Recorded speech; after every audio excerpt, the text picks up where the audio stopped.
opportunity to introduce you to the audience.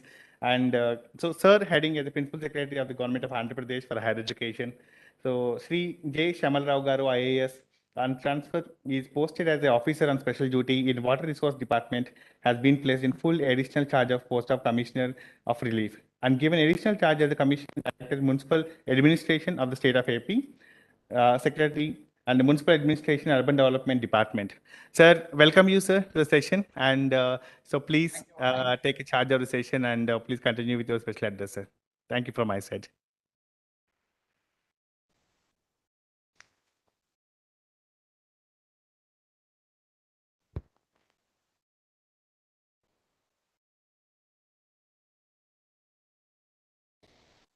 Chairman APSCHE and 3 esteemed guests from Germany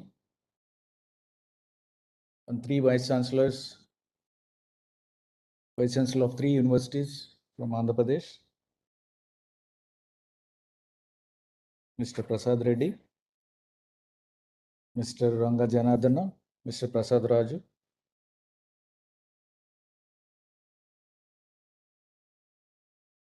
Good afternoon to all of you. I'm very happy to be part of this roundtable discussion. I know this is because of the continuous efforts of APSCHE in association with the German University for Advanced Studies. We are sure that this will bring in a lot of opportunities, not only for the students, but also for our higher education institutions.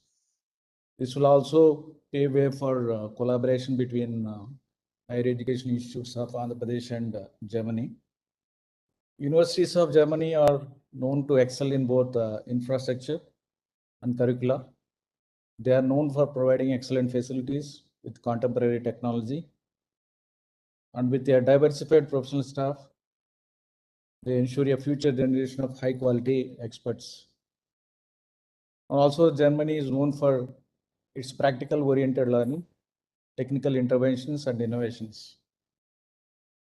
We live in an era of disruptive technologies like artificial intelligence, IoT, machine learning, blockchain, big data, etc. We need to understand the optimal usage of these disruptive technologies so that it will help us in developing innovative solutions to the most complex problems. Skilled human resource in these technologies are the need of the hour to make optimal use of the fourth industrial revolution ushered in by these disruptive technologies for the growth and development of the country and also for the betterment of the humanity.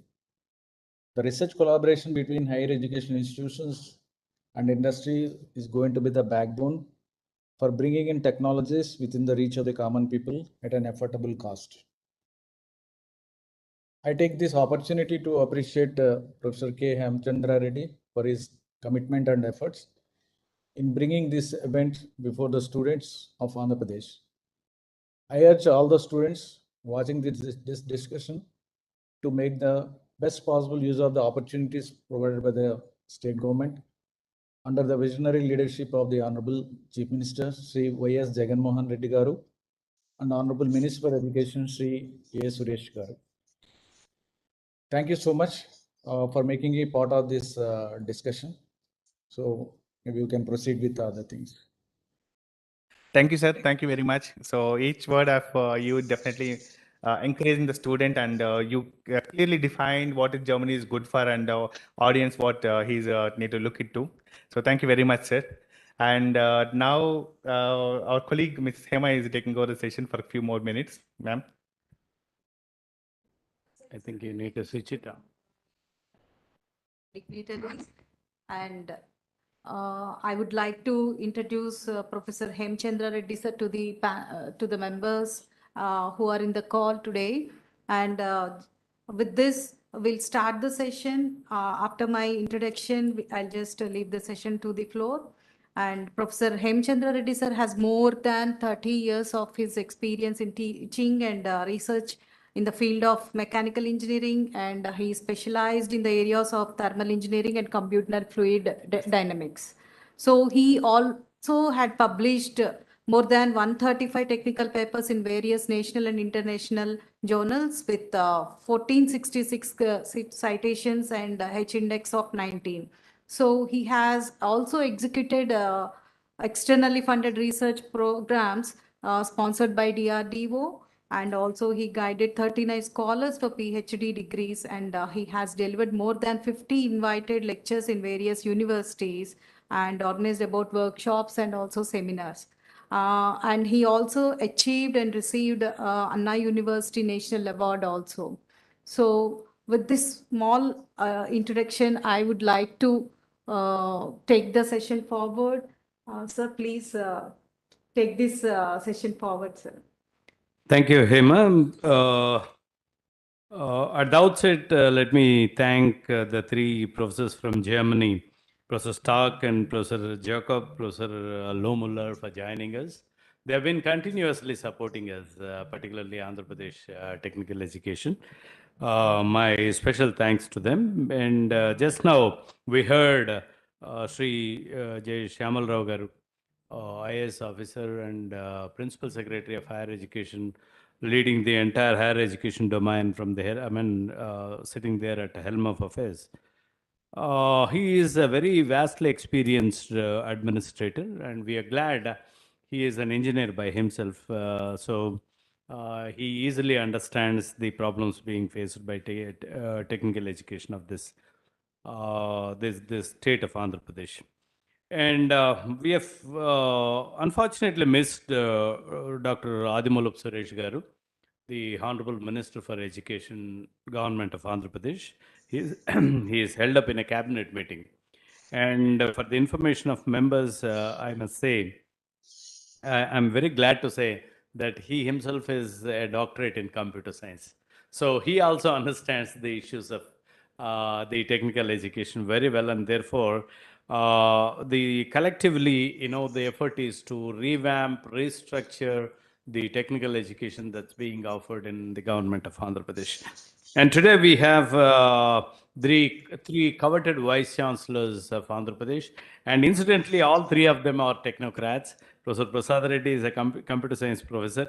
Professor Rangajanardana is a mechanical engineering professor. Professor Prasad Razgaru is a civil engineering professor, and also we have drawn people from various departments who are very well connected with the industry from the government of Andhra Pradesh. One is Sri Ajay Reddy, the chairman, Skill Development Corporation. Dr. Nandakishore, the executive officer, APITA, AP Technology Services, and Dr. T. Anil Kumar, chief executive officer, APITA. So this is a star-studded, discussion forum that we all have. I'll be filling in my duty if I fail to recognize Dr. Raj for giving this wonderful opportunity.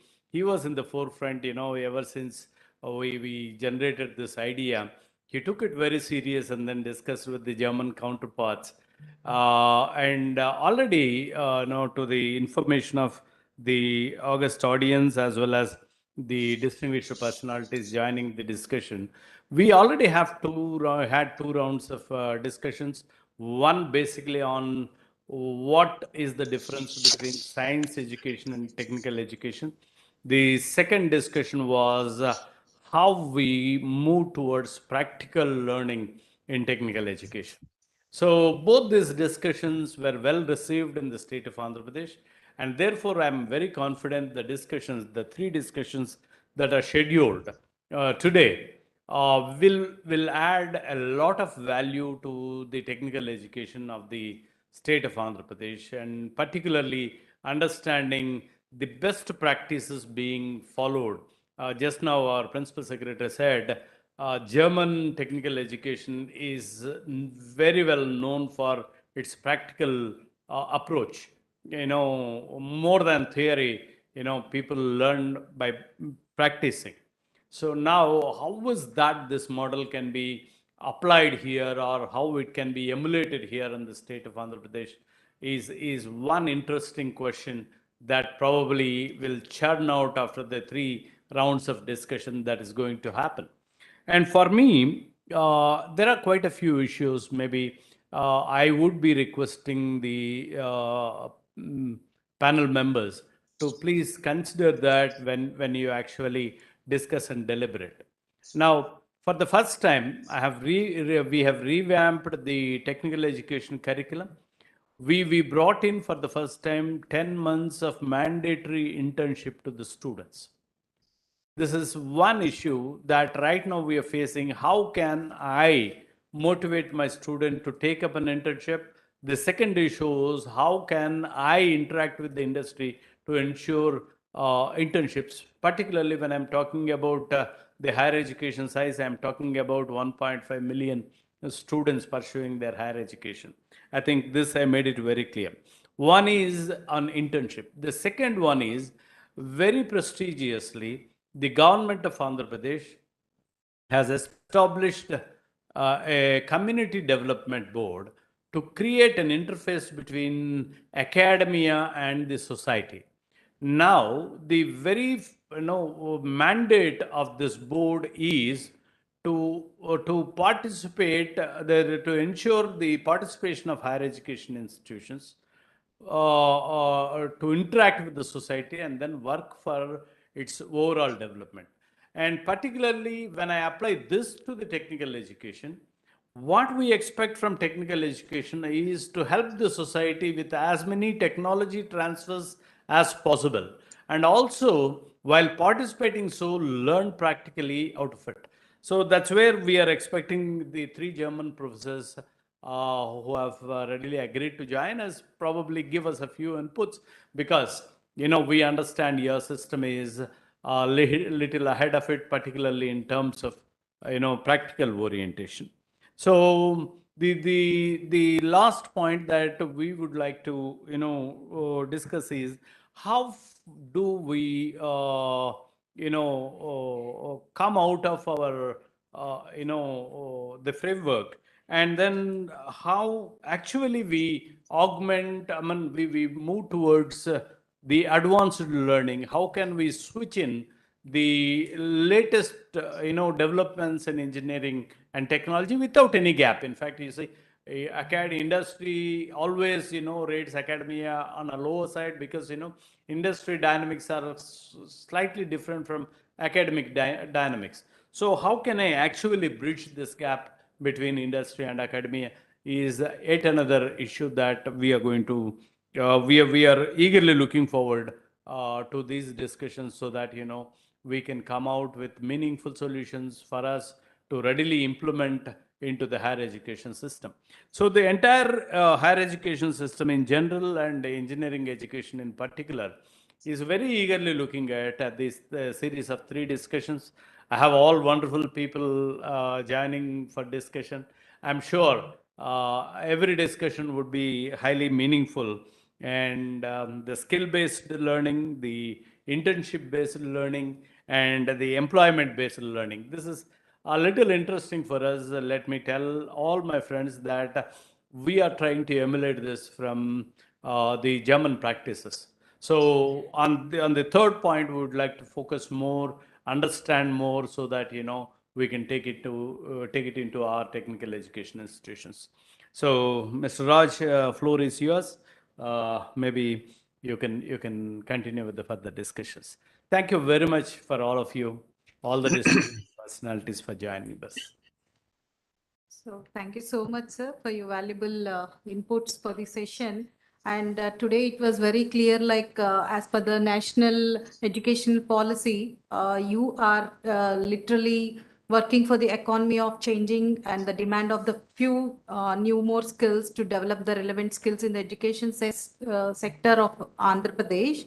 And with these points, everybody and all the students communities also can alert themselves, like what will be the cognize in the issues of equability and exploratory and experimental. All the ingredients are required, skills are required for transforming into education 4.0 and beyond. With this note, I really thank you, Hemchandra sir, for your inputs, and I would like to introduce Mr. Raj to the floor, and he will be sessioning the Uh,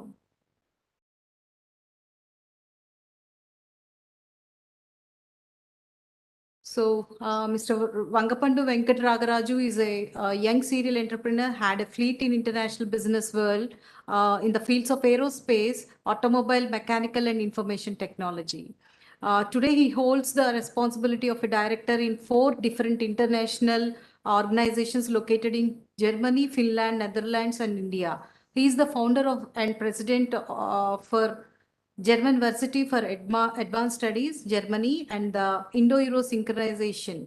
He is also the course director for EABW, Germany, and a trustee at the Orvo Foundation. Currently, Mr. Raj is also a part of a NOS committee, member of for Electronic Skills Council of India under the Skill India program by the Central Government of India, with an agenda to benchmark and to support the mechatronics and automation ecosystem by identifying the nation's needs and developing job roles in the automation sector.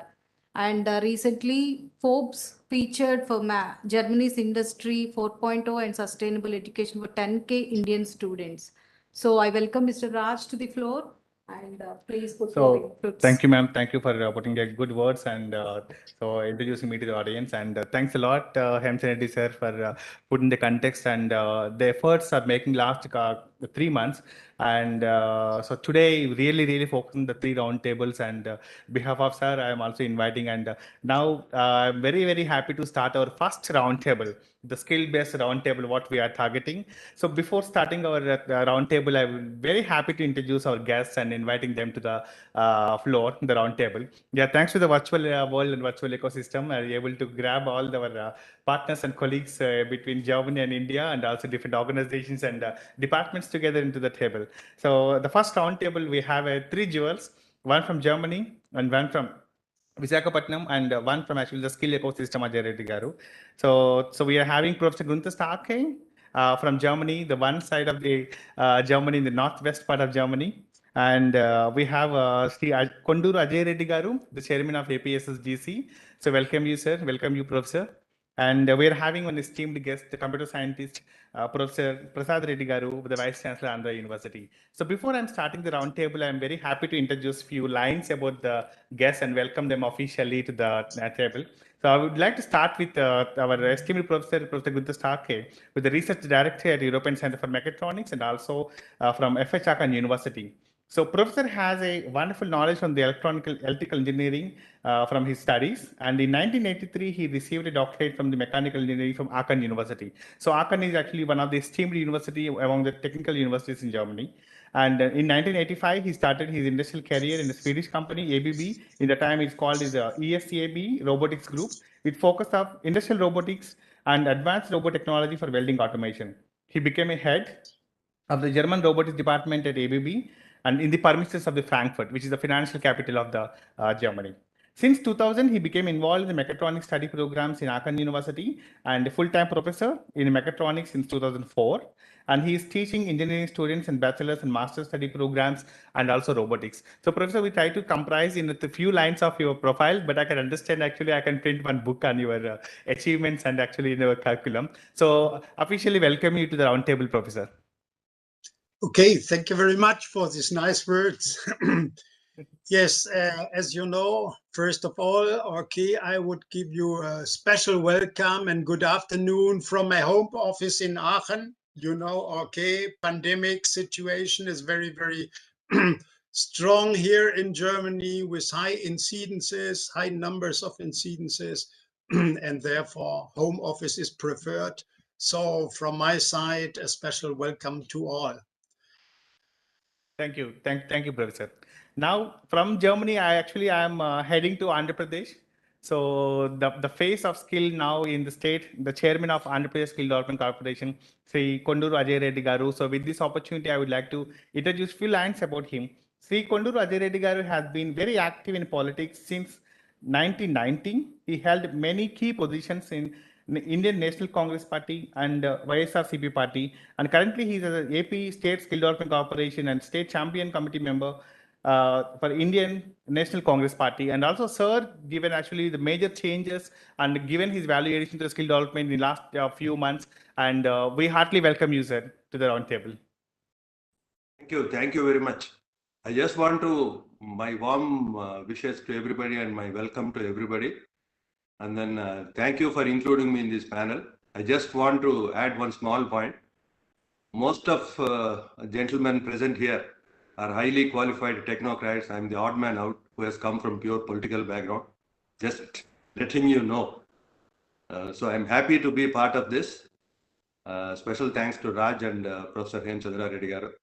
My warm welcome to our esteemed guests from Germany. My warm welcome to all the 3 top vice chancellors from AP, and my warm wishes and namaste to everybody. A pleasure, yes, sir. Not only academics, policies, and administration, also bringing a lot of value addition in your progress. This was the reason actually you are very, very adopted to our roundtable today, sir. Welcome you once again, sir. Thank you. Thank you So very now much. I'm inviting our third guest, so the computer scientist, that Professor P.V.G.D. Prasad Reddy garu, the Vice Chancellor of Andhra University. So with this opportunity, please allow me to introduce you, sir, to the panel, to welcome you. So he held the positions of Vice Chancellor, Rector, Register, Head of the Department, and numerous other administrative positions in the university. He had been on committee of several public institutions under the assignments of great sensitivity and responsibility. So Professor Prasad Reddy garu, as an inspiring teacher and mentor of research over the past 32 years of service with Andhra University, has guided 42 PhDs. Several of the research contributions under his supervision have received several awards and best paper awards in international and national conferences. He published more than 195 research papers. I can understand I'm a small boy in front of every of all the 3 panel members, but I'm really feeling pleasure to introduce all of you, and also I'm heartily welcome to the panel, sir. Welcome you, sir. Good afternoon. Thank you, Raj, for your nice introduction. There's a lot of poetry also in that. And I'm very happy to introduce myself as a person who is being blessed by our chairman APSCHE, because whatever little that we could do for the cause of education in the state of Andhra Pradesh is because of the excellent planning and support that is given by AP State Council for Higher Education. And we are so happy and very fortunate to be working under the chairmanship of Professor Hema Chandra Reddy garu. And coming back to my university, because there are 3 very important guests from Germany. Sir, Andhra University is a very historic university, and it has got about 95 years of existence. And right from day one, the founders of Andhra University, they have designed the university as a multidisciplinary education and research university. In fact, the new education policy 2020 of Government of Andhra Pradesh has been talking very high about the multidisciplinary education and research, and which is right in its origin with Andhra University, right from its very inception, that is 1926 onwards, and we have been doing excellently well. And we wish to have some kind of good collaborations with especially great institutions that are there in French, and some of our students, in fact, they are doing courses in German universities, especially with reference to robotics and with reference to data sciences, artificial intelligence. Some of my own students, they are in fact doing master's programs and as well as research programs over there. And in fact, we are collaborating with them and also trying to do some kind of a collaborative research. So thank you, sir. Thank you, for giving me an opportunity, and I wait for my time, to discuss more on the topic, which is a very, very important topic, that is skill-based learning. Thank you, sir.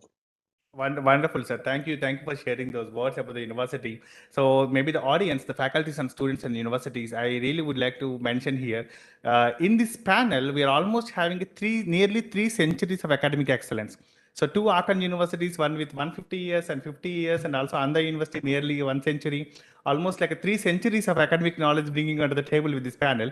And also, so allow me to ask these questions to other esteemed 3 panel members. So of course, I'm just one small guy in front of you, but these questions were prepared by the brainies behind the panel and also under the leadership of sir. And so I would like to start with my first question to Professor Sarke. So Professor Sarke, actually, I also work with you, and also I work under you in the several projects. And also, you are a part of the curriculum developments with to the Aachen University. And also, I know personally that when you're actually creating the curriculum for the other countries, also like Mexico and all. So, and also your specialization is mechatronics, automation, and robotics. And now we are in the era of Industry 4.0, and exactly these topics we are actually targeting. So what are the skills and practices are mandatory while you are designing the curriculum? Actually, what is actually, carefulness, and also what is the responsibility you used to consider while creating this kind of curriculum? And what is your suggestion to AP Indian ecosystem while upgrading the curriculums for this kind of practices for skill courses into the higher education curriculums? Over to you, Professor. Okay, thank you for this question. And okay, as you said, my background is mechatronics and robotics at the university. And on the other side, I did a lot of work in research on manufacturing automation through a couple of years also on the European level with European companies, very famous companies. And so I can try to bring in my little experience, okay, in designing special curricula for students which are decided to study engineering, especially mechanical, electrical engineering, mechatronics, and so on. Yes, I mentioned in the last roundtable, okay, that we had a lot of foreign students, especially in my university. For the moment, okay, I read numbers about 70% of all the students enrolled in master study programs in my university, they are from foreign countries. That means, okay, we need to adapt, especially our curricula in the master studies as well, of course, as in the bachelor studies, directly towards the needs of industry. What are the needs of industry? And okay, I think industry is expecting, of course, well-skilled and well-educated young engineers, but okay, they expect also a certain kind of creativity from the students, the capability to solve problems. That means, okay, they should be able to solve problems by using their skills, their knowledge gained from their studies in a short time, very effective and realistic. They should be able to have a certain time management. They have to think about the cost of their problem solution and so on. That means, okay, in our curricula, we should integrate the learning of those skills. And this can be done especially if we are running so-called project-orientated work. That we offer certain projects very, very close to industrial needs, to industrial scenarios, to the students, and we gave them the chance to create special solutions for them in a certain time. In parallel, of course, they are running the traditional lectures on, first of all, basic disciplines like mathematics, physics, and so on, mechanics. But in parallel, okay, they are forced to do after 3 semesters to be in a position to solve first problems, giving them from proposals coming from industry. So, and this should be done in a team. That means, okay, working in a team. I mentioned it last time again. This gives the student the possibility to learn how to act in a team, how to organize and manage the different activities in problem solving.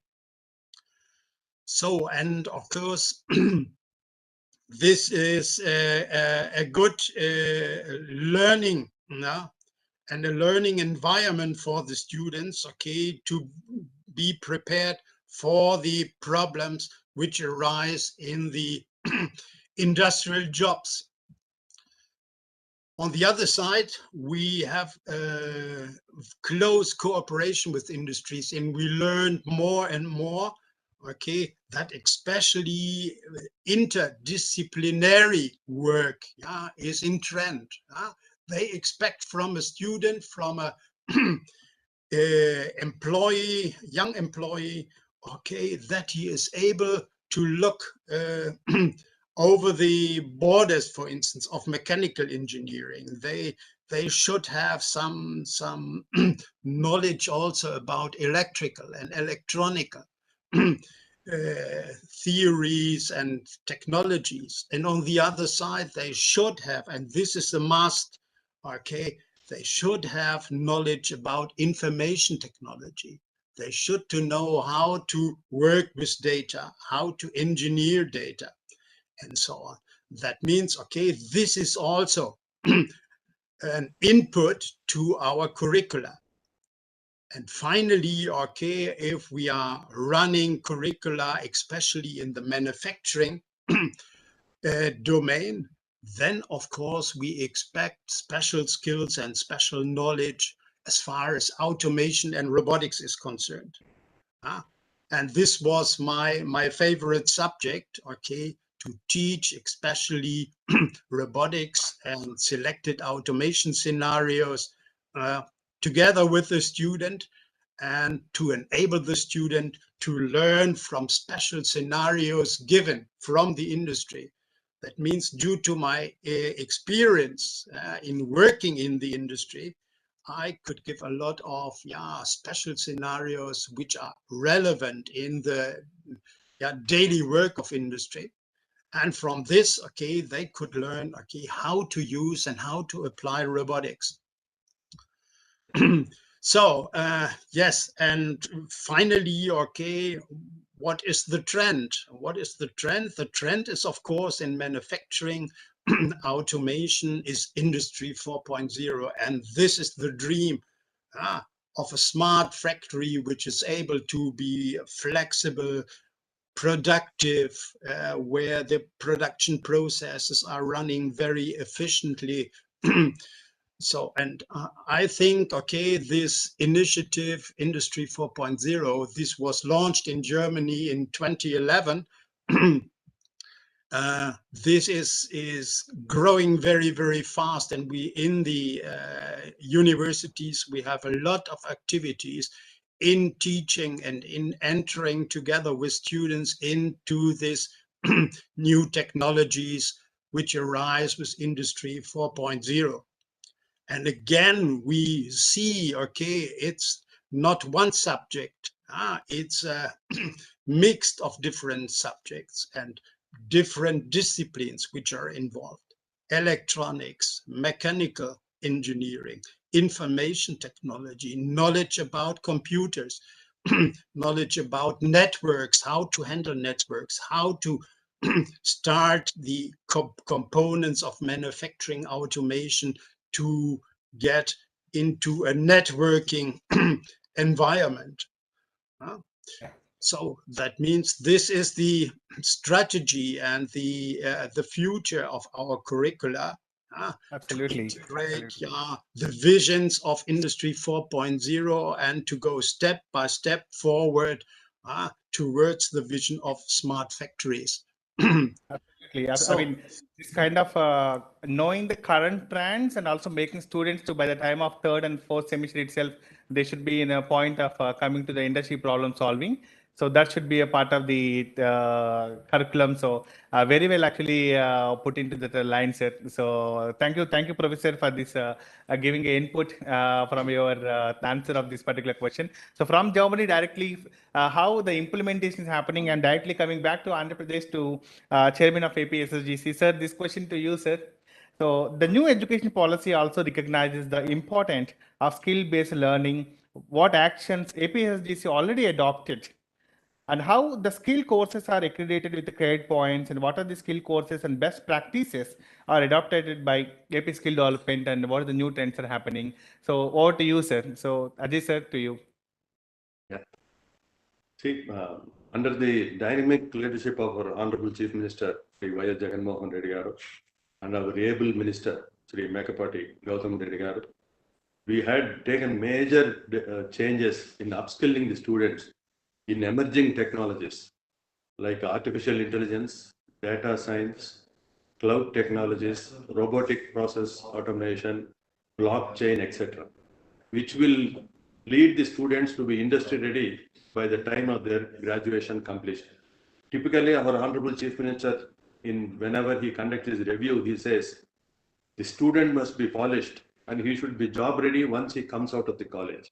So that is with that motive, we have been working, trying to upskill the students. In this context, I can quote one German tech program, which is organized by ARC, which is supporting by esteemed German companies and universities since a couple of years, despite COVID-19. This year, we are skilling nearly 2,400 students under this initiative. So we thank ARC for this. And all the best practices lead to achieve new education policy by integrating skill courses with regular academic credits from second year BTech to fourth year BTech curriculum. And we are one of the states who are implementing first time to reach outcome based education for learning. In this, once the student goes through all this and finishes off his degree, he'll be almost job ready. So we are working on these aspects, and this will be our main thrust area in the future times coming. Absolutely, sir. Absolutely. You rightly put into the different technologies what you actually brought into skill based also, that really compiling both the higher education and also skill provision. So thank you, sir. Thank you for actually giving this kind of multiple inputs what skill development is doing. Now I'm going little bit towards higher education again. So skill integration to the higher education. And also my question maybe is compiling little bit of history also toward that. Sir, actually, as a computer scientist, you're also seeing the major disruptions you observed in the since a decade. And also you are in multiple and different roles also as a registrar and also head of the department, and now you're the face of the university. And what is your opinion on invention of skill-based credit courses in the classical higher education practices, and what are they, and what is your opinion on that, sir? Sir, to Prasad Reddy Garu. Yeah. Thank you, Raj. In fact, you had given a very, very tough question to me that way. Not really easy to answer. But anyway, let me recognize the presence of Mr. Ajay Reddy sir over there, and Sri Shamal Rao Garu, Secretary Education, and all the three important professors from Germany, as well as two other esteemed vice chancellors.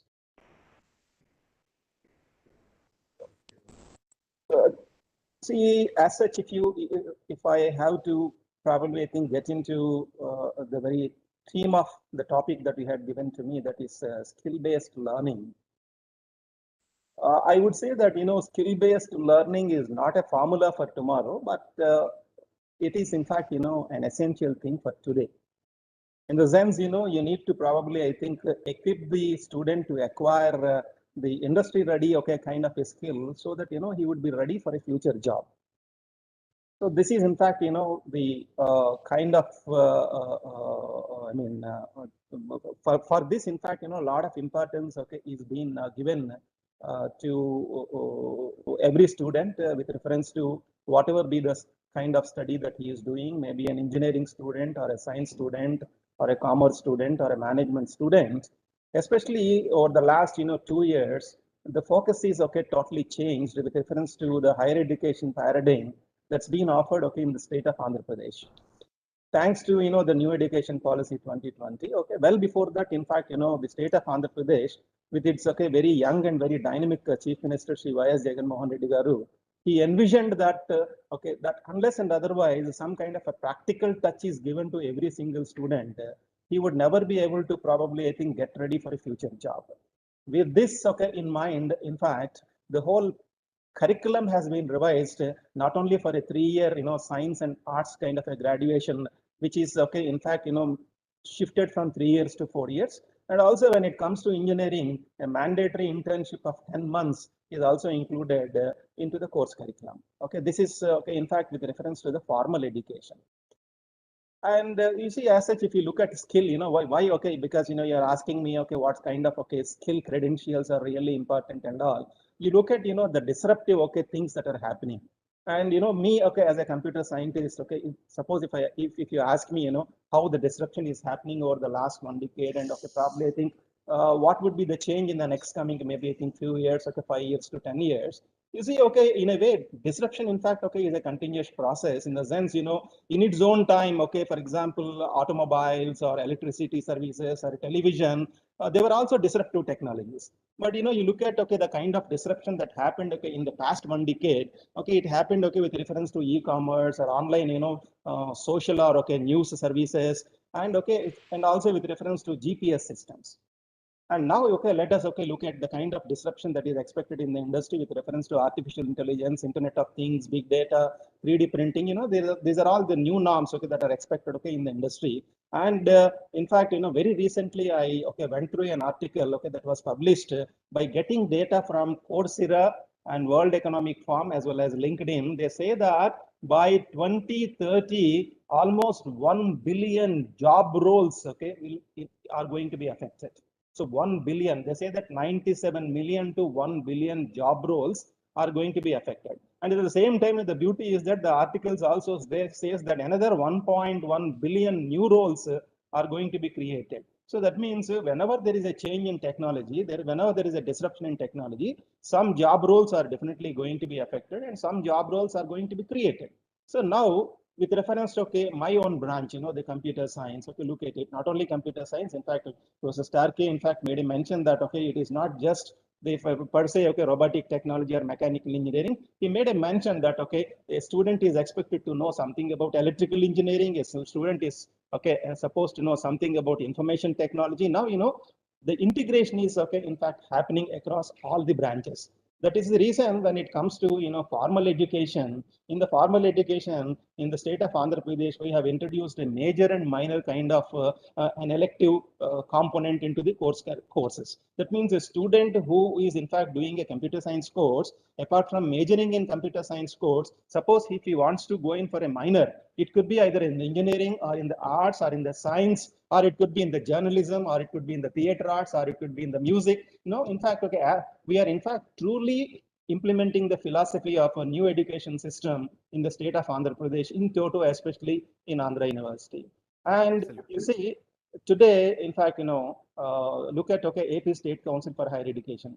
Okay, apart from, okay, whatever government of India is asking us to allow the students to undergo training through, okay, some of the popular skill-based, online sites such as NPTEL or Skill India, or maybe I think Swayam kind of a platforms. Honorable CM of Andhra Pradesh is very, very particular about, higher education. Okay, in fact, he keeps saying, okay, because I need to tell, because number of students are also, in fact, okay, if I understand, okay, are listening to this particular talk, okay, Honorable Chief Minister, he would always say when it comes to education, he says that a lamp, okay, a lamp of light, in fact, gives glow to a room, whereas the lamp of education gives glow to the entire family. So that's the reason he says that if at all, if we can give a very, very good asset to the next generation, that only asset, okay, should always be in the form of a wonderful education. That is the reason why, in the state of Andhra Pradesh today, 90% of the students' fees is totally paid by government. Per se, okay, as such, if you look at, okay, Andhra University, my own university, on my campus, I have got about 15,900 students who are doing postgraduate courses. Out of this 15,900 students, 14,500 students' fees is totally paid by government. So that's the kind of interest. Not only that, because I'm moving towards, okay, your question that is called skill. Very recently, in fact, AP State Council for Higher Education, in fact, they entered an MOU with Microsoft. And they are, in fact, giving many number of licenses to all the universities. And in fact, okay, asking the university vice chancellors to go back to even affiliated colleges, get students from the affiliated college, and okay, enroll them into the certifications that are being offered through Microsoft platform. So many courses, in fact, one day, one night I had spent, to go through the number of courses that are being offered free of cost to all these students from Microsoft environment. In fact, one single day is not really enough, even for me with 35 years of experience in the domain of education. One full day is not enough for me just to have the list of courses that are being offered. So that's the kind of interest that's been, in fact, taken by the state of Andhra Pradesh. And, in fact, we are making use of, okay, this as a tool to, in fact, equip all the students so that they become future ready. Because I know that in the future, a lot of market will be there for artificial intelligence and okay, machine learning, Internet of Things, robotics. And for example, gene sequencing. Gene sequencing is in fact going to play a big role. 3D printing, okay, in fact, it is going to change the paradigm in which the industry is going to operate. Similarly, how we are going to generate the electricity, because people are now talking about generation of electricity through, ocean currents, so that, you can also give, okay, an excellent environment and live an excellent, okay, environment, okay, on this particular planet. These are all, emerging things that are happening apart from, invention of new materials. So into this particular direction, in fact, we are trying to change the whole curriculum so that all these days, skill-based learning is only happening at industry. Those people who go out of the university and join the industry, they are taking that particular training there. Now, skill-based learning is also being included into formal education. Absolutely. Thank you, sir. I mean, first giving that elaborative explanation and also what practices already doing. And first I would like to thank my team to create a tough question, because that made actually, because this kind of complex question only are, answered by the people like you. And I'm very happy actually to have this kind of elaborate discussion. Actually, with our first roundtable, first question itself actually is giving some kind of a output oriented answers. So Prasad Reddy Garu, what he mentioned about the skill-based courses, the 10 months internship, the linkage, what he mentioned, that already what Professor Starke is mentioned, by the 3rd and 4th semester students supposed to get some kind of industry-ready problem-solving nature. So this is exactly the link actually what is establishing between both the speakers, actually what they shared. And that's what actually skill development also bringing the multiple technologies and all. So I'm very happy to have this kind of output-oriented, I'm able to create this 360 degree of statement after the answers from our speakers. Now, with again, I'm going back to Germany by sitting in AP again. So, sir, Professor Starke, this question again to you as this second question. Even during our round table in November 2021, you suggested summer schools and internship model methods. And we also come across you are lecturing 1,200 students to Andhra Pradesh time to time as a part of the ARC, what even Mr. Ajay Garu also mentioned. And during the virtual internship program, if the state universities would like to implement this kind of the course, and what are the practices they can follow in order to bring more value addition to the student? What do you, Professor? Yeah. Yeah, okay. Due to our long year experience in offering online lectures, especially on robotics and certain topics related to robotics, okay, I can say if it is difficult, okay, to update the curricula in the universities in India for the moment, I think it's a very, very good approach, okay, to add certain online lectures. And the lectures should be accompanied by practical work. Practical work, this can be done in own labs, which had been, for instance, created in terms of this ARC initiative. Okay, you are the brain of this. In Indian, in a lot of colleges and universities, they meanwhile have established own robotic labs with some facilities where students can learn and can intensify their knowledge and their insight in certain technologies related to robotics. And on the other side, what can be possible to run beside the online lectures, so-called online labs with online demonstrations on certain questions. I think this is could be my proposal, okay, to increase the practical knowledge of the student, because especially in manufacturing automation, it's absolutely necessary not to have knowledge about the theories of certain technologies like robotics, like sensors, and so on. You need to have some practical knowledge. Practical knowledge from demonstrations and better, okay, learning by doing in the own labs of the universities. And what I recommend is, if you run such online lectures together with your lectures at home, okay, we should create certain modules. It has to be clear for both partners, for the partners who are offering these online lectures, as well as for the teachers and professors at home, at the home universities, to have a clear view onto modules. What is the contents of the online lectures? What is the outcome? And how can we evaluate the quality of the modules? Can we do it by the teachers? Can we assess, okay, the reaction of the student? Can we test by certain questions or certain tasks, certain homework? Or, okay, what are the evaluation criteria to enable a very good quality on online lectures?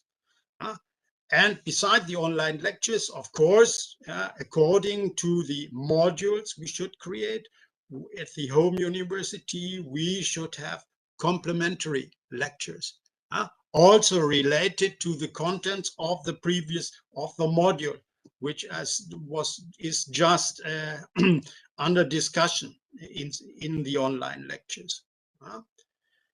And okay, to get more practical work, there is another opportunity. Okay, we can use simulation. Simulation is for the moment very, very powerful. We can create simulation scenarios for practical work. We can give students certain tasks, okay, certain problems to solve them in simulation. And this is the way, okay, for self-learning and learning by doing. And on the other side, not to forget, okay, for the online lectures and to be successful, it's absolutely necessary for upskilling also the teachers.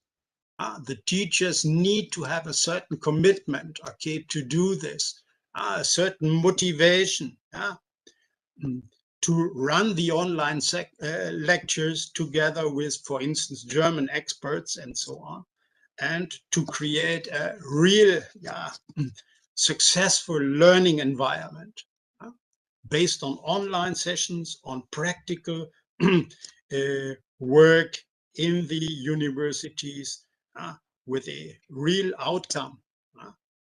And all should be, of course, directed to the needs of the jobs later on in the industry. That means in this way, we can make students really ready for industry. And the lectures should, of course, include latest trends, latest technology trends. And this is easy now, okay, because, okay, you are hiring experts for these online lectures. They have the knowledge in the technologies and the technology trends.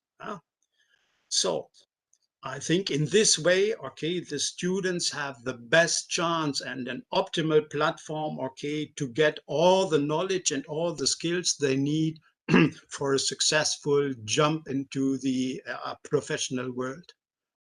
Absolutely, Professor. I mean, you rightly said the simulation is now very powerful.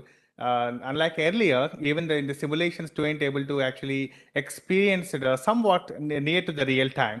And also in this kind of pandemic conditions, definitely in the simulation and self-learning practices, according to the current needs, will fulfill some kind of through the virtual courses and virtual labs.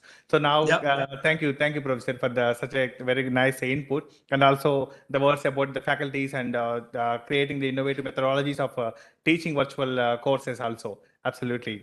And also professor mentioned about the industry experts also able to come because of the virtual courses. Earlier, only faculties and faculty assistants used to be teach, and also due to this virtual ecosystem, even we able to grab some kind of industry speakers and come and train a student during their higher education. So thank you once again, Professor, for such a great input. Now from Germany again, I'm coming back again to APSCHE. So this is actually to the again coming back to you, Ajay sir. So the opportunities of obtaining quality education and any kind of strategies will be formulated for focused attention or reducing the gaps in education as outlined of a university curriculum, as we are actually talking about skill intervention to the higher education. So what is your opinion, sir?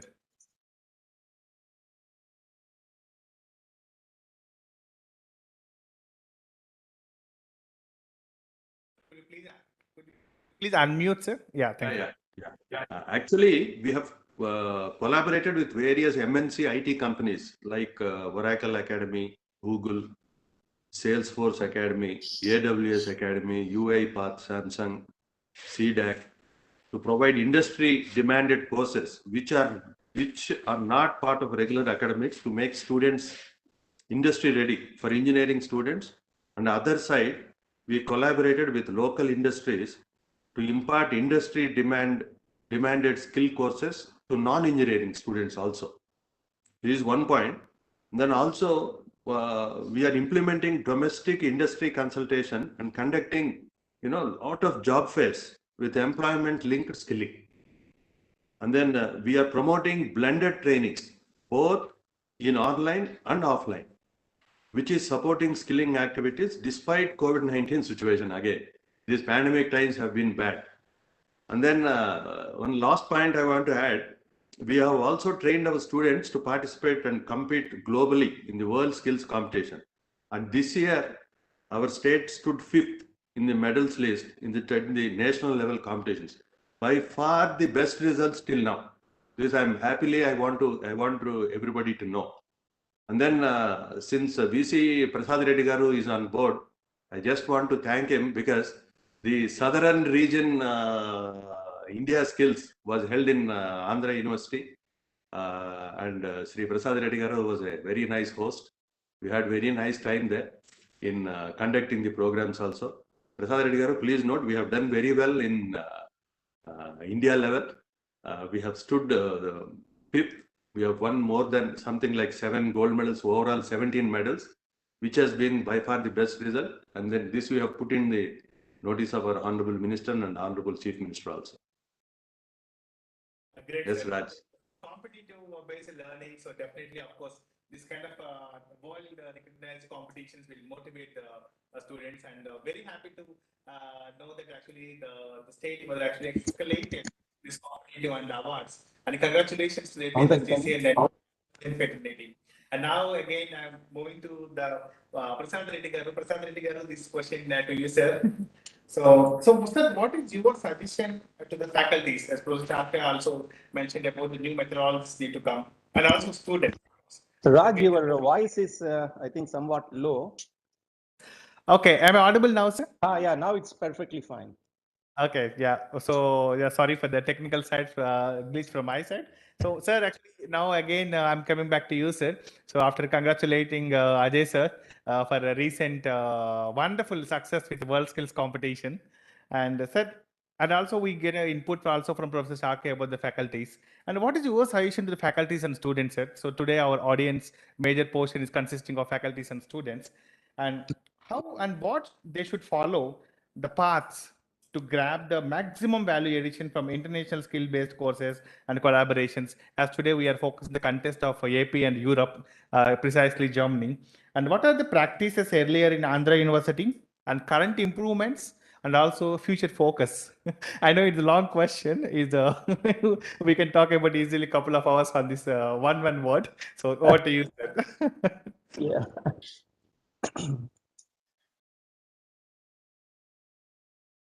Right. Well, okay, before answering to the question that you had put, let me thank Ajay Reddy Garu because he has given a wonderful opportunity to Andhra University to be the host for the regional skill competition. I'm so glad that, this time you have won a good number of prizes, and I'm also equally proud because, one of my direct student also won a medal there in cybersecurity space. And so thank you for this opportunity because you have given some kind of a global recognition to Andhra University that way. Thank you, sir. Going back to your question, today there are, in fact, multiple paths. Okay, it's not just only the formal education. Because as such, if you look at, the skill-based education, until recently, the skill-based education is more or less a norm, okay, outside the formal segment. Reason being, there is a term called skill gap, okay, which has been talked about, okay, more and more about it.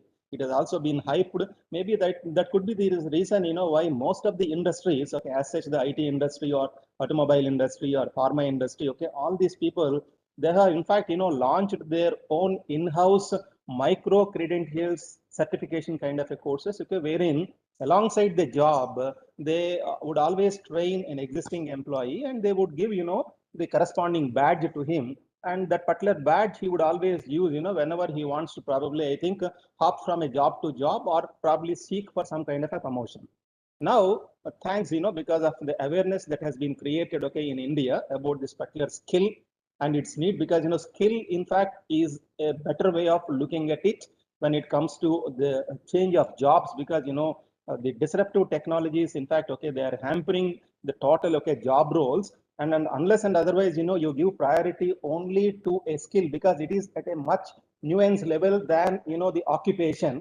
And I would also say that, even the policymaker also should give priority to the word called skill so that, he would get, okay, better focus and strengthen or give resilience to the existing system and also give better future to the future students. Now, going back to, okay, how somebody should probably pave a way, there are so many, international platforms, online websites. Per se in India also, you have got number of websites. Okay, you have got a website called Bharat Skills. And Bharat Skills, in fact, it gives you the virtual reality kind of, audio visuals to who has got no formal education in fields such as, carpentry, electrician, plumbing, welding, kind of things. And also there are other websites in equally important, programs that are launched by Government of India, which is called, eSkill India is there. And also NASSCOM Future Skills. Okay, that is also one very, very interesting platform because, they have tied up with some very good industry giants and they are training students in some of the, okay, niche domains, okay, with reference to machine intelligence algorithms or regression algorithms, or with reference to, the big data analytics, all these things. And also, I found one very, very interesting, website by name called Skills Build. Okay. And also TCS, these days they are into, digital learning hub, and NPTEL, okay, is always, okay, known to us. There is Swayam Prabha, there is Swayam, etc. These are all, various platforms that are already there, apart from many international platforms, for example, Coursera. I myself, I undergo, couple of, okay, courses in Coursera, thanks to pandemic environment. When I was getting more time, back at home, I enrolled myself, okay, into a couple of personality development programs that are offered through Coursera.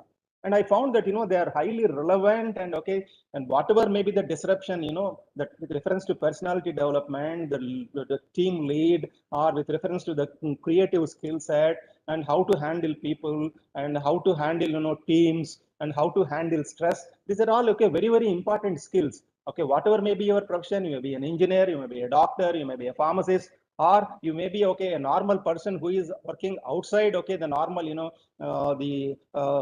segment, whatever it is, whether it is a formal segment or informal segment. Stress today, a lot of stress is there. And the stress may be induced because of any reason. For example, in India today, people are stressed because of COVID. But okay, look at the developed world, whenever there is a stock fall, they are stressed. Whenever there is a real estate fall, they are stressed. Whenever there is a .com burst, they are stressed, right? So like that, stress is always there. How to handle stress. This is one important thing. Now, how I am doing it at Andhra University, I tell you, because, I have a specific request to the German counterparts over there. Sir, at Andhra University, whatever education that has been imparted over the last 95 years, okay, is mostly teaching, learning based kind of an education.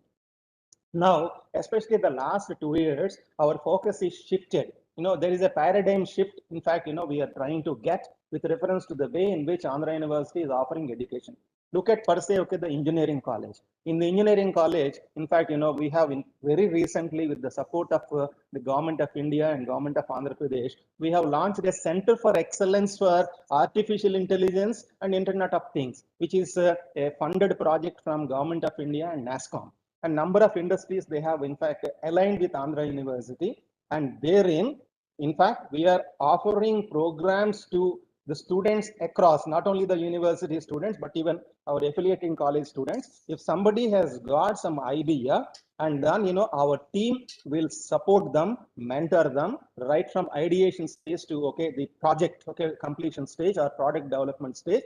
And we also, in fact, support them with technical support or the financial support or retainer, okay, kind of services. All these things, okay, will be given especially for students who are trying to experiment with their ideas in the domains such as smart cities, smart health, and smart environment. This is okay one initiative which we have embarked upon in the engineering college, and very recently that was inaugurated by Honorable Minister, the Cabinet Minister Rajiv Chandrasekhar ji, along with our Gautam ji, Gautam Reddy ji.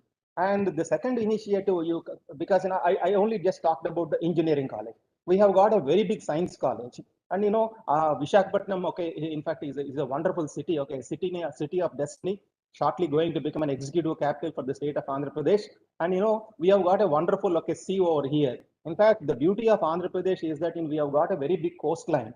And the future economy, in fact, we need to get it only by exploring things out of the sea. That's the reason why, in fact, I tied up with a local industry to establish a center for excellence with reference to marine related sciences. I could get, one company, in fact, to establish a huge laboratory on the campus to take care of the marine related products. It could be prawn culture, fish culture, the prawn packaging, fish packaging. They have sponsored a very huge wet laboratory along with all the necessary infrastructure.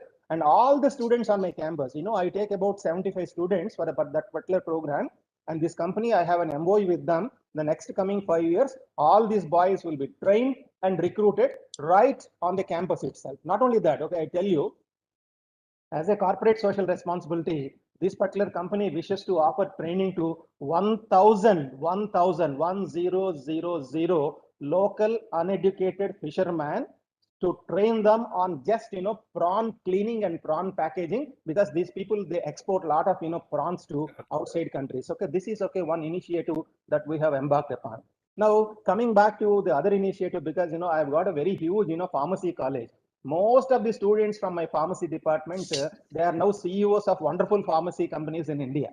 So with by getting into an MOU with all these pharmacy companies, I have also started an incubation center for pharma testing and pharma related product testing, and the pharma related kind of innovation things on the campus.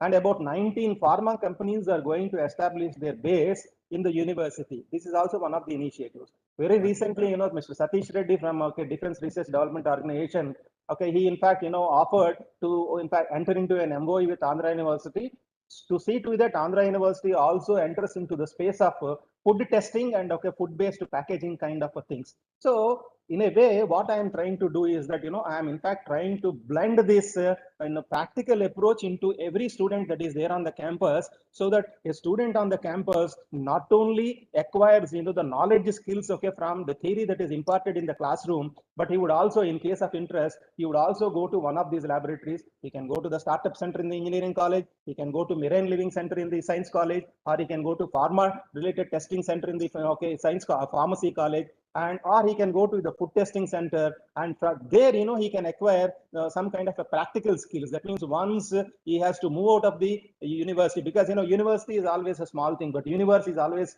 a big thing, right? When once somebody has to probably go out of the university into universe, the kind of testing that happens is always tough. So I'm trying to get simulate that kind of an environment in these laboratories, so that the transition for my student from university to universe is always smooth. So this is what in fact I have been doing, sir. Just one last one single point. Yes, sir. Very recently, Andhra University, in fact, we are blessed in such a way that Honorable Chief Minister, in fact, he allowed Andhra University to get in touch with the US Embassy, and US Embassy, they have established an American corner in the premises of Andhra University. So American corner, is a facility that is there in the Andhra University premises, and this corner is accessible to all students on the campus and all students across, this Uttarandhra region. About 5 lakh students, they get access to this particular corner, so that through this corner, the entrepreneurship kind of a programs, skill development programs, women entrepreneurship kind of a programs are being offered by established American universities to the interested students. This is one very, very important thing, that we have done, on the campus. Knowing that Andhra University, in fact, allowed American Embassy to have their corner on the campus, very recently, Canadian Embassy also made a visit, Australian Embassy also made a visit. So I'm trying to establish this kind of an international collaboration on the campus of the university. Okay, see, most of my students, they either go to America or they are going to, in fact, Germany. And Germany universities, in fact, they are known for standards and excellence. So my request to the counterparts over there, think about establishing a German corner in the campus of the university. I give you the space, I give you the manpower, I give you the systems. Only thing is that, I want experts from there, in fact, to organize training to these people who are interested to probably, I think, okay, do experimentation, move to, okay, Germany for higher studies, or maybe somebody, okay, who can be here and also get the required benefit by getting the mentorship from, experts, okay, who are sitting there in some of the wonderful French, German universities. So this is my kind request to my German counterparts as well as to you, Mr. Raj, because you are dealing with, okay, number of other universities. Andhra University would be the best place for you to, in fact, establish a German corner also. And I will get ready the room in case if you say yes, and I provide all the infrastructure to you. Thank you, sir, for this opportunity. Thank you, sir. Thank you again for the elaborate answer. Actually, I jotted down almost 10 to 12 points, very important points, actually, what you shared. But after actually listening to the last point, actually, I forgot all the points above what I written. So definitely, we'll be very happy to support you, sir, to actually establish German Corner, because we also have a very active discussions with the consulates and embassies. We conducting when higher education dialogue this very active discussion. So definitely our colleagues will be connecting and filling this kind of the shoe. And as you mentioned, really great to know about the teaching and learning methodology of Andhra University and how you are impacting the hundreds of the thousands of even uneducated people to hands-on. And I think again I would like to summary of all the three questions to our second question to our panel members. The multi-skill what mentioned Professor Starke, you already mentioned as actually you are creating this ecosystem here. So we'll be very happy to see how this multi-skilling and also upgrading of skilling activities can be done by establishing this kind of a German corner. So yeah, I think one more responsibility on my head is maybe one more knife in front of my neck is maintaining the time. I hope I will be the time and organizing this roundtable, first roundtable. So I will be summarizing with a great roundtable and skill-based learning, even actually to impacting of adopting a skill-based courses, the students. So now even actually the esteemed speakers mentioned about micro courses, minor courses, and also skill initiatives taken by the companies. So now it is your responsibility to take advantage out of the practices what actually the universities and experts are offering, and skill development corporation and higher education ministries are offering to you. And so with these inputs, I would like to conclude the first roundtable. And so now I would like to give the responsibility to my colleague, Mr. Matthew, to start the second roundtable. So once again, thank you all esteemed speaker, and thank you for allowing me to ask these questions and wonderful inputs.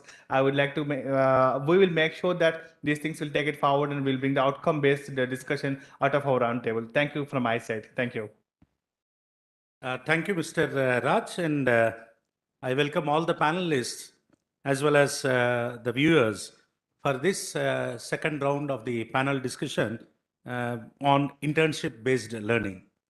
And already Mr. Raj, Professor Prasad Reddy Garu, and then Professor Stark had already put this into place by giving the required input for the internship-based learning. And as the previous speakers, including Professor K. Hemchandra Reddy sir, has pointed out that the engineering curriculum of the government of, in the government of Andhra Pradesh had proposed this 10-month of mandatory internship, and which was been mandated for all the BTech students. So there will be 10-month mandatory internship, maybe which includes a 2-month of community service project also within this gamut of internship.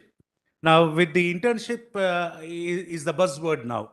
Now, everybody is talking about how internships have to be incorporated into the learning system. Now, to be on this panel discussion, I have with us Professor Dr. Dirk Jacob, University of Kempten, Germany, Dr. Nandakishore, CEO of APSCHE, and Professor G. Rangajanardhan, Honorable Vice Chancellor of Jawaharlal Nehru Technological University, Anantapuram. Now, Professor Dr. Dirk Jacob of University of Kempten, Germany. After studying mechanical engineering at the Technical University of Munich, Professor Jacob received his PhD in the area of automated microassembly at TUM. And after moving to industry, he held various positions at KUK Robotics Center for 7 years. And among other topics, he was also responsible for the development of application packages for robo systems. And Professor Jacob works at the Kempton University of Applied Sciences in the field of production, automation, and robotics. And right now, his focus is on the use of robots in the production environment. And Professor Jacob has also been Vice President for Teaching and Professional Development at Kempton University since 2016. And in addition, he advises companies on solutions in the field of automation of production systems, in particular using the robotic technology. Welcome, Professor Drick Jacob of University of Kempten, Germany. Thank you very much for the warm welcome. I'm very happy to be there here in the round table to discuss with you about the future of teaching and the future of universities in your state. Yes, sir. Now we have also with us a civil servant turned policymaker come author, the managing director of Andhra Pradesh Technology Services, the group CEO of Andhra Pradesh Electronics and Information Technology Agency, Government of Andhra Pradesh, Dr. Nanda Kishore.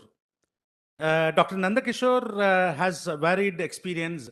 He has industrial experience. He has experience working with Government of India in various positions, such as officer on special duty to Minister for Commerce and Industry, where he had contributed towards developing export promotion strategies, trade analytics, market access, internal trade promotion, promotion of startups, etc. And also with diverse portfolios, he had acquired immense experience in various facets of both private sector as well as the government sector. Now, I welcome Dr. Nanda Kishore, the CEO of APSCHE. Thank you, APSCHE. Thank you for giving me this opportunity. I'm no doctor actually. I'm just Nandakishore Reddy. I'm a civil servant. So right now working for government of Andhra Pradesh. So earlier I worked for central government. Now I am on deputation to state government. Thank you. Thank you for giving me this opportunity. Welcome, Mr. Nanda Kishore. And we have with us Honorable Vice Chancellor of Jawaharlal Nehru Technological University, Anandapuram, Professor G. Rangajanardhan, a professor of mechanical engineering, and having vast experience both in teaching of mechanical engineering as well as in the conduct of research. We have an experienced academician turned technocrat with us, and Professor G. Rangajanardhan had pursued his Master of Engineering at PSG College of Technology, Coimbatore, and PhD from JNT University, Hyderabad, and he is a postdoctoral fellow from Hoseo University, South Korea. Then he has more than 3 decades of teaching experience, and he is known for his research and for his publications. And he is the recipient of the Best Teacher Award. And we have Professor G. Rangajanardhan with a vast experience of teaching as well as research and an administrator, an educational administrator with us. Welcome, Professor G. Rangajanardhan, sir. Thank you, Mr. Matthews. Thank you for introducing me with such a wonderful words. I will be participating in this session. Thank you very much. Thank you, sir, and welcome, sir. So coming back to this panel discussion, say as internship, as I said, that it's going to be the order of the day. Now, there is a lot of discussion going on how the internships have to be made and what will be the end product of internship and what will be the benefits of internship, etc., etc., etc. Now, let us quickly move towards the panel discussion. And I have a question to Professor Drick Jacob. Professor, you have vast experience of designing and developing courses at Kempten University. And these courses are focused more on the varied topics like mechatronics, automation, and etc., etc. And you have an experience with the robotics industry prior to your academic journey. Now, what are the major observations and standards you indicate while you make this internship a mandatory one, and how the students are really being benefited by participating in internship-based learning? Professor Jacob. Thank you very much for the interesting question. Well, we have a mandatory internship integrated in our undergraduate courses, integrated there. So the undergraduate course have a length or have a duration of 7 semesters. And we have the mandatory internship there in the 5th semester. So the students stay the 5th semester completely in their internship at the industry. So they have 4 semesters working at the university or learning at the university, doing their studies at the university, and after that, after the first 4 semesters, they have the basic skills. They have already more, like mathematics, etc. They have also special skills or some special courses. And after the 4th semester, then they do their internship, their mandatory internship in the industry, and they use that mandatory internship in the industry to have a look and to learn about the needed skills of engineers and the possible ways like to work as an engineer in the industry. And our observation is that the students after this semester as internship, they have a really better focus on the industry, better focus on the needs of what an engineer has to where an engineer has to work in, and what are the needed skills of an engineer. And in the 6th and 7th semester, the students then have a more focus on their study, and they have a better, they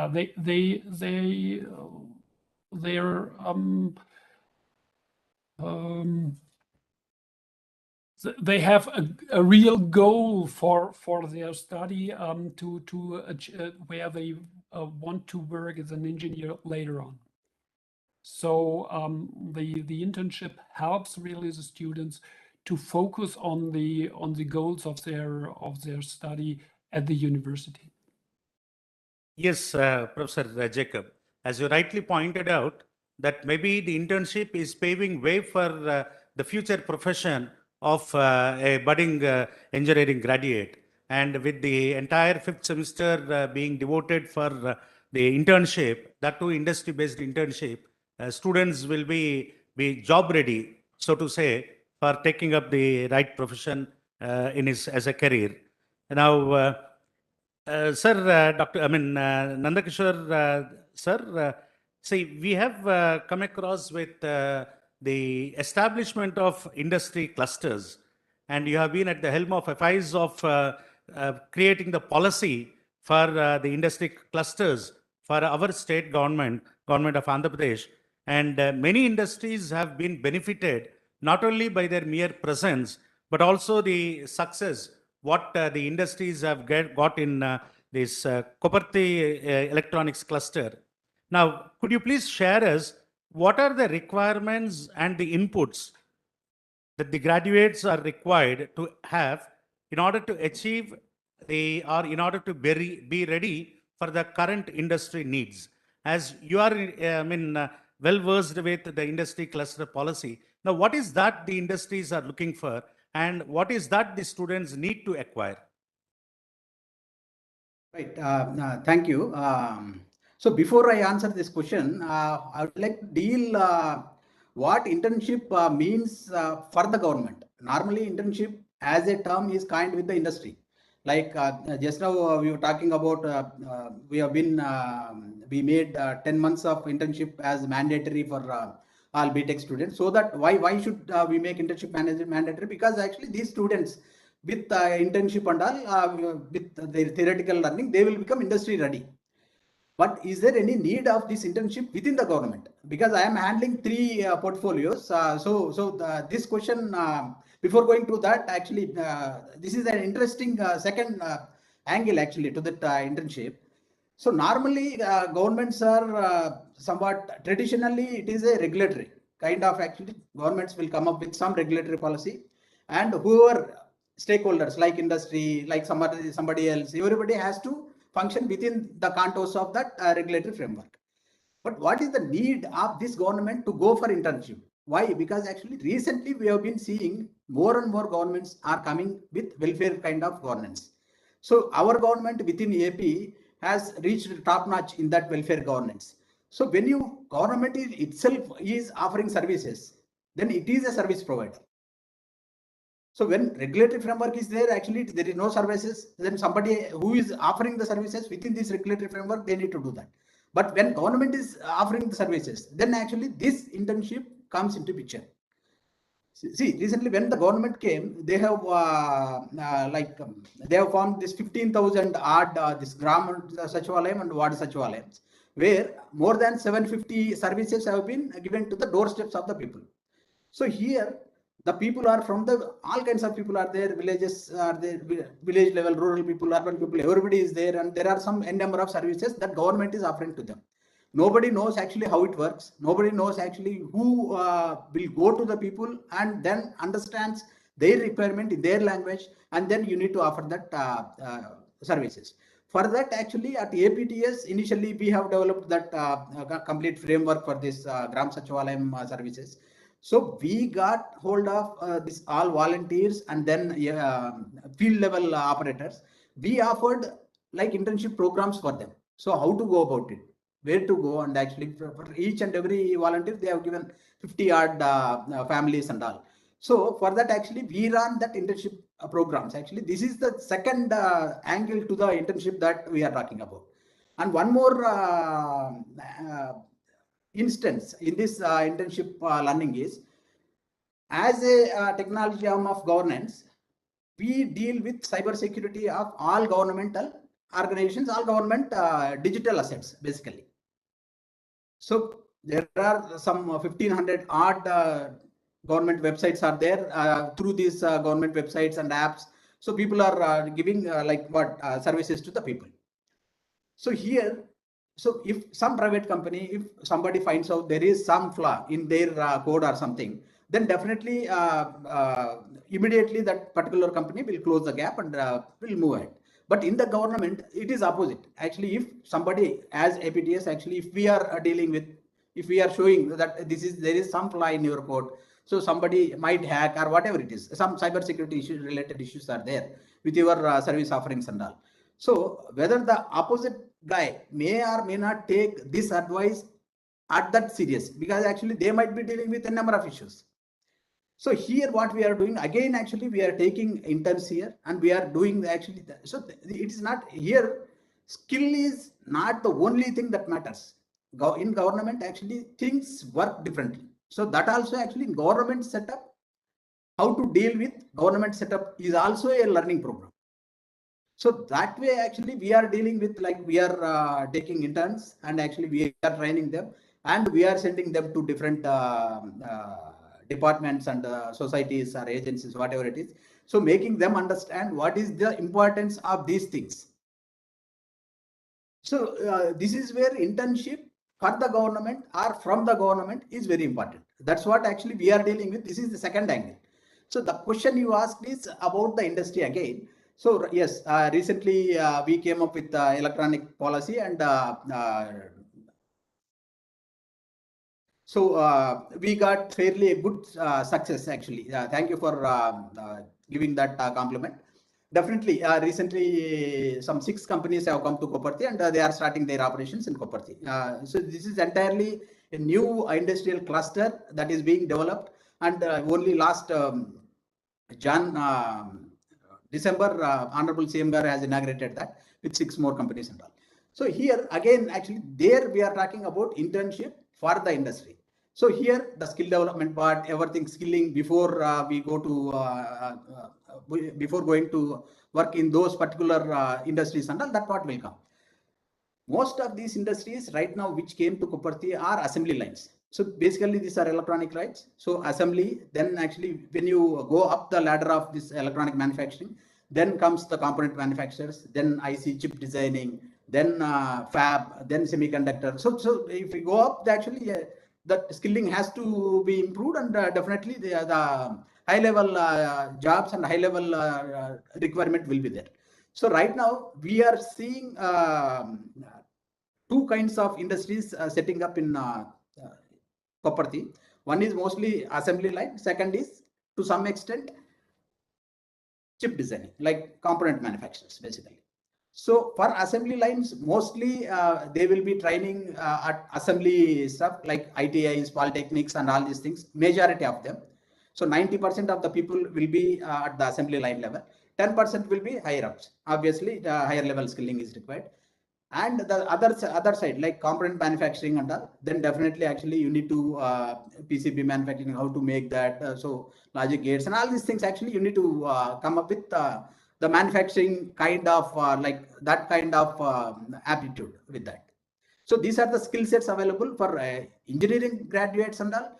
Definitely they might look for this higher level jobs, like into the manufacturing, into the designing part of that, designing of whatever. Suppose you want one model of mobile phone, then actually the designing phase comes into picture. So there that kind of skill set is required. Whereas for assembly line operators, so everything is designed and it is just a assembly line is there. So maintaining that. So this is more for like ITIs and more for polytechnic kind of students. Thank you, Mr. Nandakishore. You have really shown the other side of the coin to the students of engineering. See, always a student looks like whenever we say go for an internship, he'll be start searching with what industry should I go. Now, with this particular the initiative of the government of Andhra Pradesh establishing the village secretariats and ward secretariats, maybe the opportunity for the students to take up internship has increased very much, which will not only give them an opportunity to be ready for the world of work, but also there is a social angle attached to that. When they do their internship with these what are called as grassroots level secretariats, village as well as ward secretariats.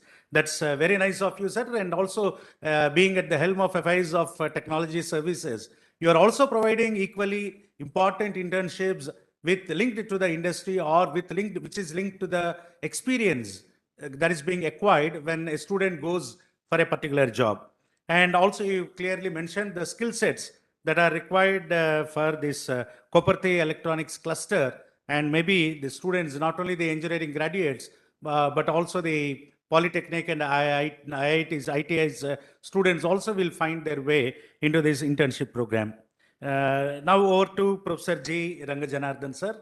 Sir, you have been rolling out several thousands and thousands of students are engineering graduates every year, and you are molding again several thousands of students for be future engineering or engineers. Now, this particular internship has become a new norm. Now, we have to live with internship. Now, what are the challenges do you face or do you envisage providing internship for this particular situation? Maybe the student community, the population of students is much, much more. And what are all the different type of challenges you'll be facing or you're envisaging in educating all the future generations? Thank you, Mr. Raj. Really, it is a relevant question for the current scenario, because the JNTUA Anantapuram has got nearly 5 districts and nearly 155 colleges coming under this institution. So in fact, when we thought of introducing the internship activities in the UG courses, so initially when we discussing with the affiliated college principals, they expressed that how it would be possible to give the internship provisions for such a huge number of students, and whether the industries are ready to take such a huge number of students to provide the internships. So that's what initially they expressed their doubts. So Raj, later, I see the presence of Honorable Minister over there. Please welcome him once. oh,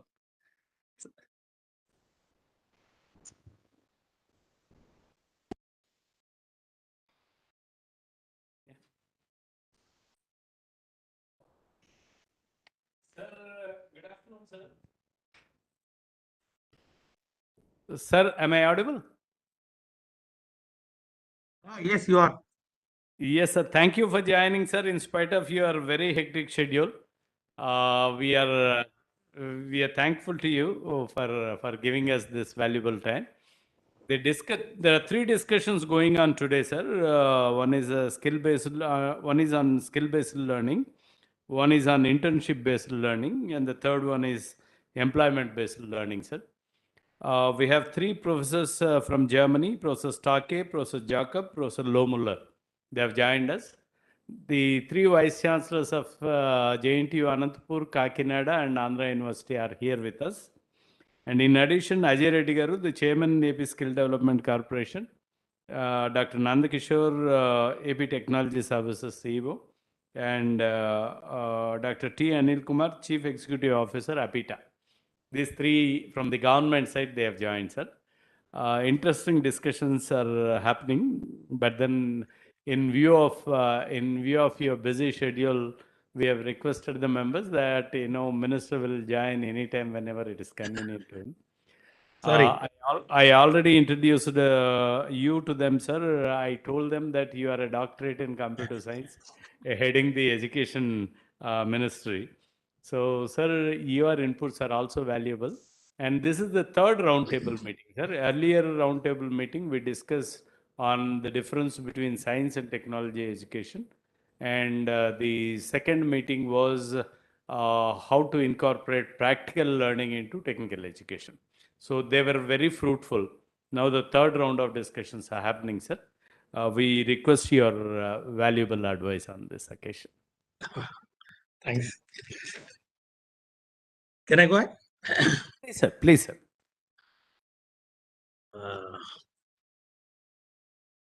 All the eminent personalities in the roundtable discussions. Professor Hemchandra Reddy Garu, Chairman APSCHE. Professor Prasad Reddy Garu, Vice Chancellor, Andhra University. Professor Starke, Professor Jacob, and Professor Lohmuller from German universities. Vice Chancellor JNTU Anantapur, Vice Chancellor JNTU Kakinada, Mr. Ranga Janardhan Garu, Mr. Prasad Raj Garu, and APTA representatives and Skill Development Corporation Chairperson Anna Ajay Redana and Anil Kumar Garu, and all the other technocrats, academicians, professors who are now joined here. A very good afternoon to you, and greetings to all of you from the government of Andhra Pradesh, and on behalf of our Honorable Chief Minister Sri Y.S. Jagannath Reddy. Very good afternoon to you. I'm very happy to say that in Andhra Pradesh,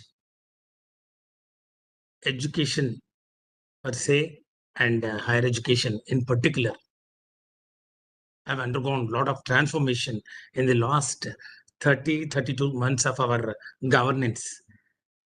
The new government of YSR Congress Party, which took charge under the dynamic, pragmatic, benevolent leadership of our of Sri Y.S. Jagannath Reddy Garu as Chief Minister, the focus was mainly on improving the academic standards, the infrastructural requirements, learning outcomes to be very precise in technical education and overall higher education in general. I think you must have heard from the vice chancellors here and the academicians from India and especially from Andhra Pradesh, our university professors, that all these three topics which you have now picked up for this roundtable discussion, that is about engineering education from the perspective of skill learning, from the perspective of internship learning, and thirdly, from the perspective of employment learning. In fact, these are the three major challenges which are in front of us. And then our Honorable CM, in the very first instance only, we wanted to address these three problems very strongly. So I think you would agree that the interaction between industry and academia is very much essential. And it is not mere institutional learning which will really help them getting employment. In addition to the subject knowledge, the domain knowledge, which we insist in institutions, the hands-on sessions and the skilling aspect also need to be addressed. And for that, actually, we have clubbed it with internship and evolved some new courses under the aegis of APSCHE, the State Council for Higher Education, the apex body, which gives directions and controls the academic standards, including the administrative aspect of the higher education in Andhra Pradesh.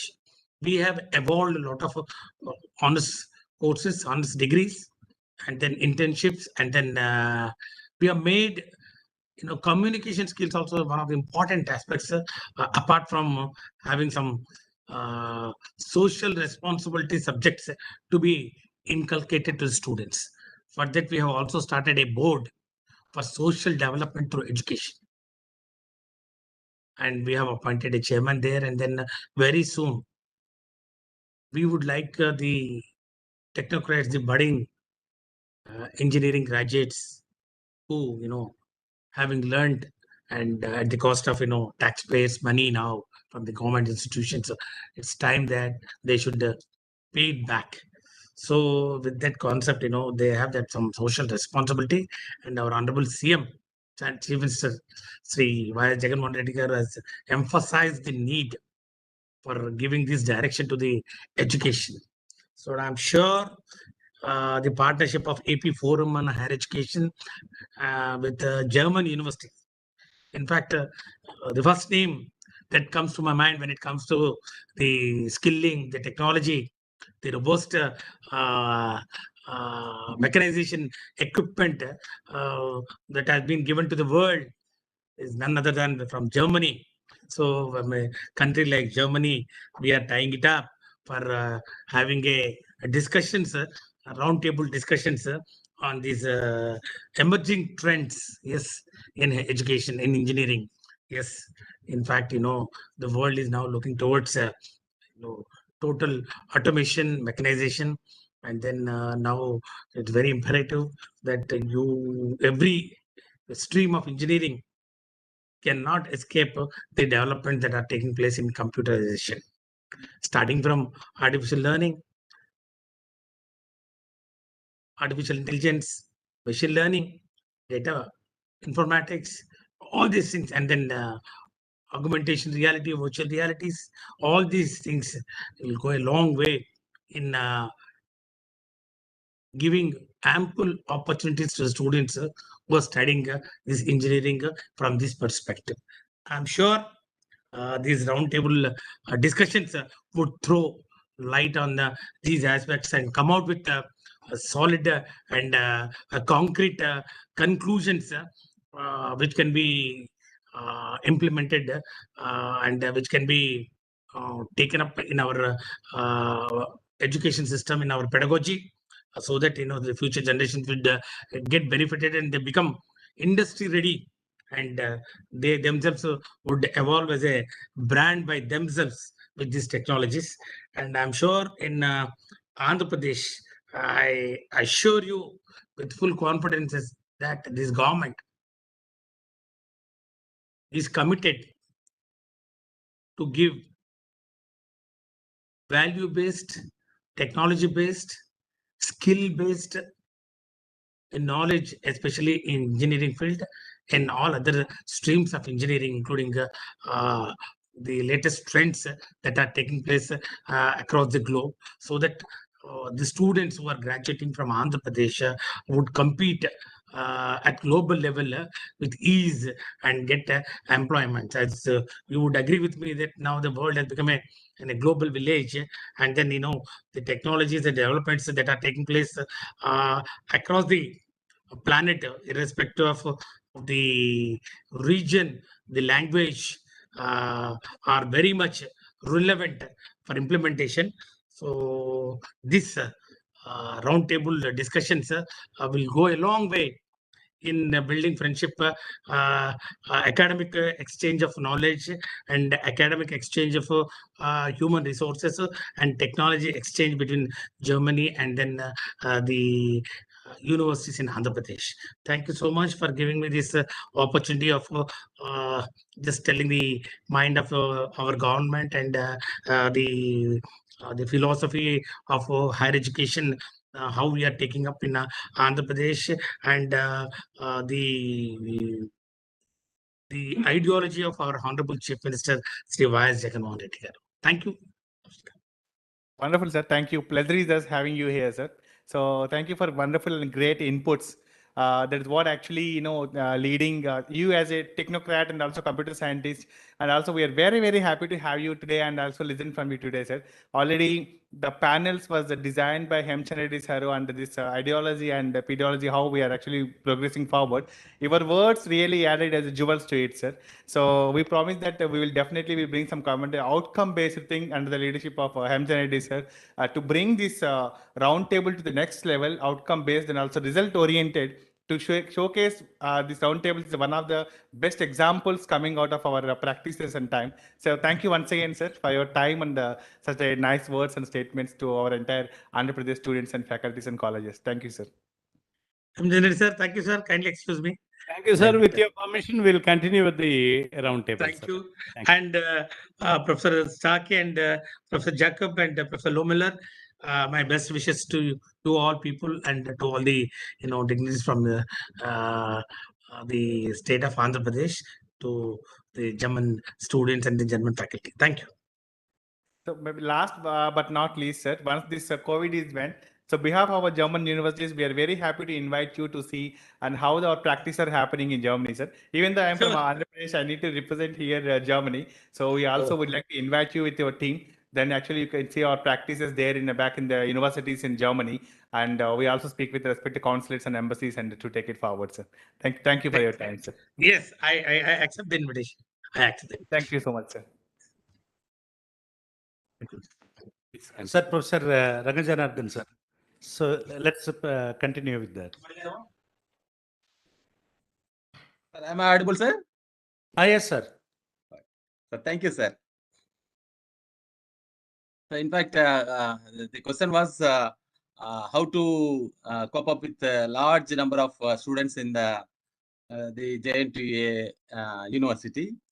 So in fact, we have discussed with the principals of various affiliated colleges, and finally we could convince them that the APSCHE is also planning to introduce a 10 months internship program in the entire 4-year BTech course.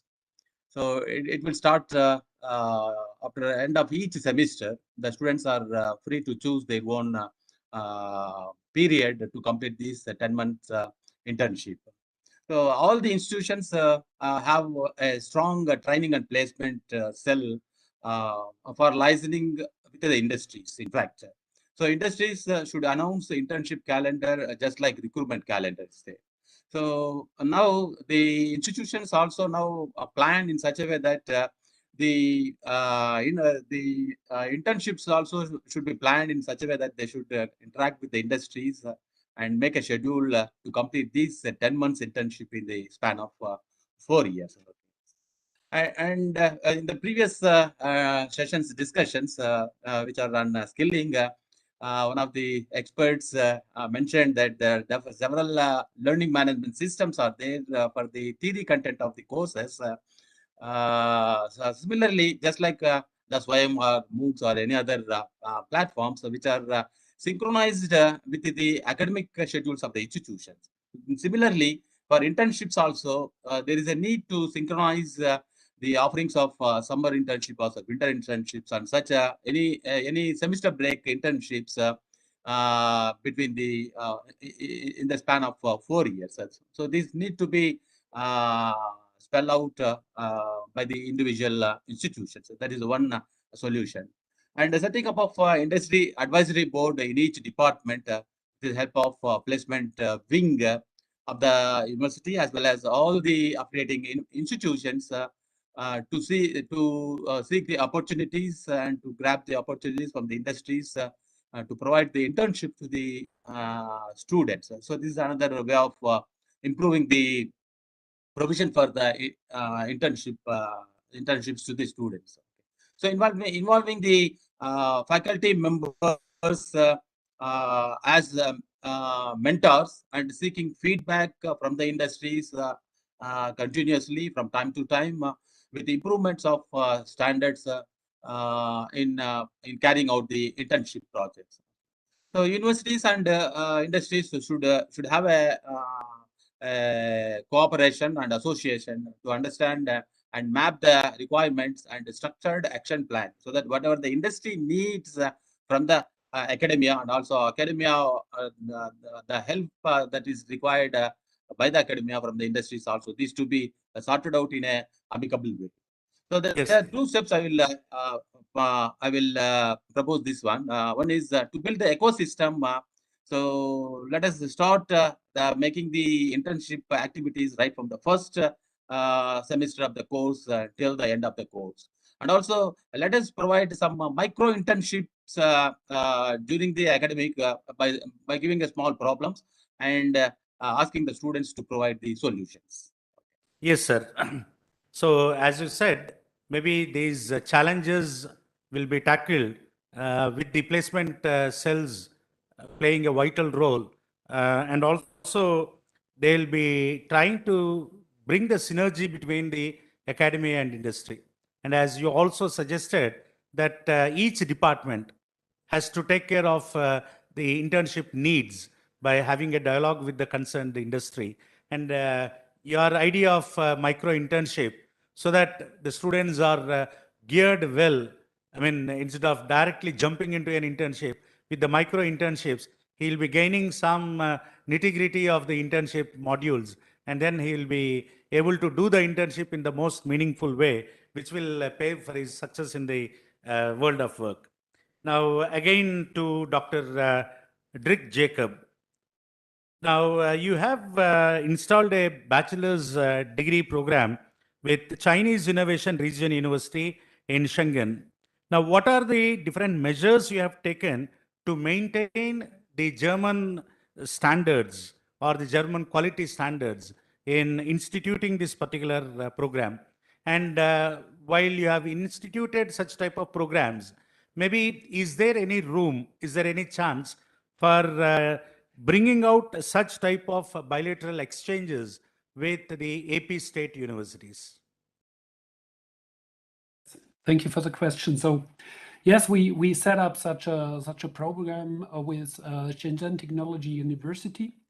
So we have there a bachelor course in robotics where we have a cooperation. And the main focus there to set up such a program was to harmonize the curricula.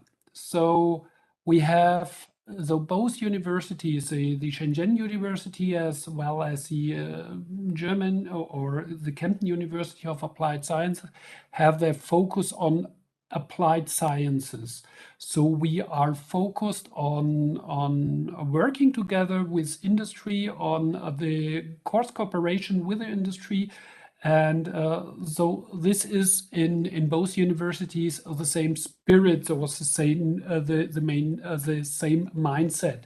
Though that was the basic to set up such a program, and after that, on that basic mindset, we set up and we harmonized the curriculum of the complete course, of the complete bachelor course, and we clearly defined the different learning outcomes and the different skills what are taught in the different modules within the course. So we really tried to set up a complete harmonized course in China as well as in Germany. And that gives the students also the opportunity to exchange or to have an exchange for one semester or even for an internship, for an industrial internship combined with a semester teaching at the or learning at the university in China. So they can do their industrial internship, for example, in China, and an additional semester in China. And with the harmonized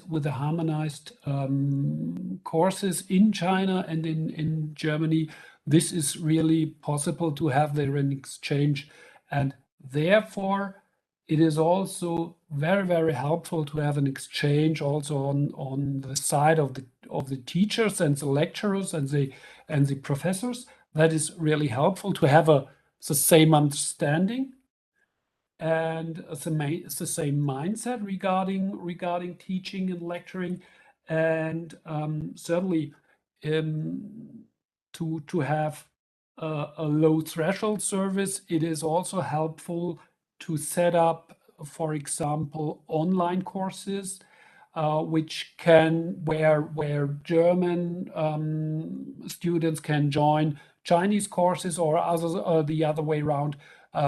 Chinese students can join German courses or courses here in the Kempten University. That is very, very helpful to have a low threshold service for the students, and to support them and to stimulate them to do a complete semester or to do an exchange to the other university. And certainly such courses or such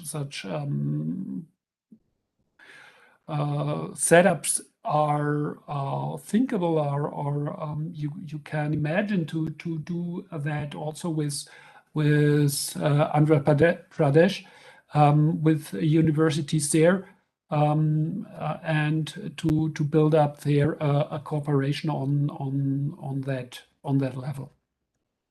Yes, thank you, Dr. Jacob.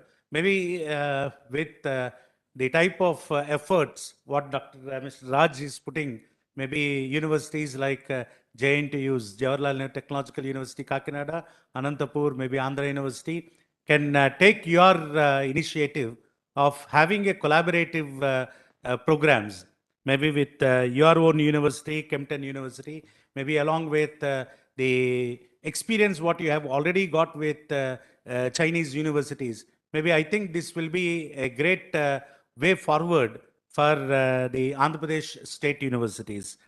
Sir Nandakishore, sir, you have a varied experience. Maybe you have worked with the service sector, maybe with the computer science and then the software industry for almost all a decade, 8 to 9 years of service you have put in. And then you have turned into a policy maker. Now, with your varied experience, now how do you look at this particular internship-based learning? Now, whether it is really necessary to have a prior learning experience, or prior, what is called a hands-on experience, laying their own hands prior to their own job prospects. Now, what is your opinion on this?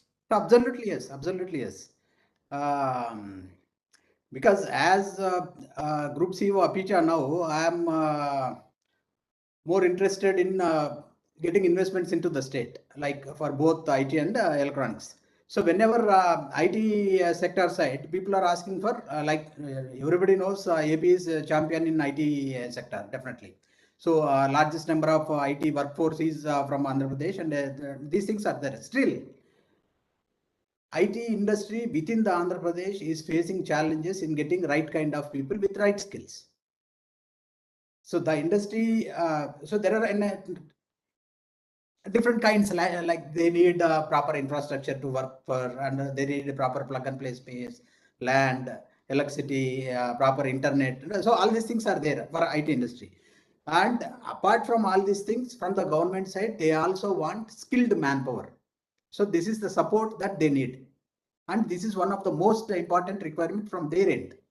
So that means, so there is a gap between our academia and then what industry is looking for. So definitely something has to bridge this gap. So that the bridging this gap is, I think one way of bridging this gap is definitely internship. Obviously, definitely we would be needing this internship based learning, so that actually after final year of either BTech or whichever study or graduation, then definitely the students can be inducted in some or other industry. That is one thing.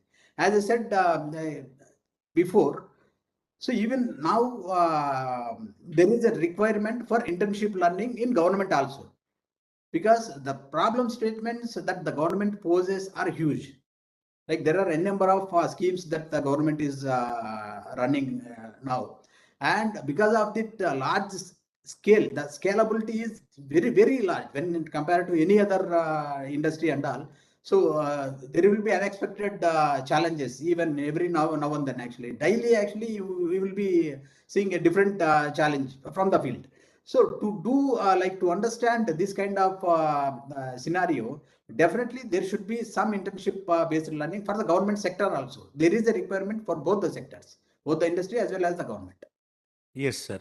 So many of us usually we talk about the gap between the academia and industry, but your observation is that the internship should be a bridge between the, I mean, to fill up the gap between the academia and industry. And as you rightly pointed out, maybe government sector providing a lot of internships is one way around. And for building this particular policy of the government policies for the industrial clusters and all, you are including internship, and the importance you are imparting, giving importance to the internships is well taken, sir. Now over to Professor Rangajanardhan, sir. Sir, in the last roundtable conference, you are talking about the virtual internships.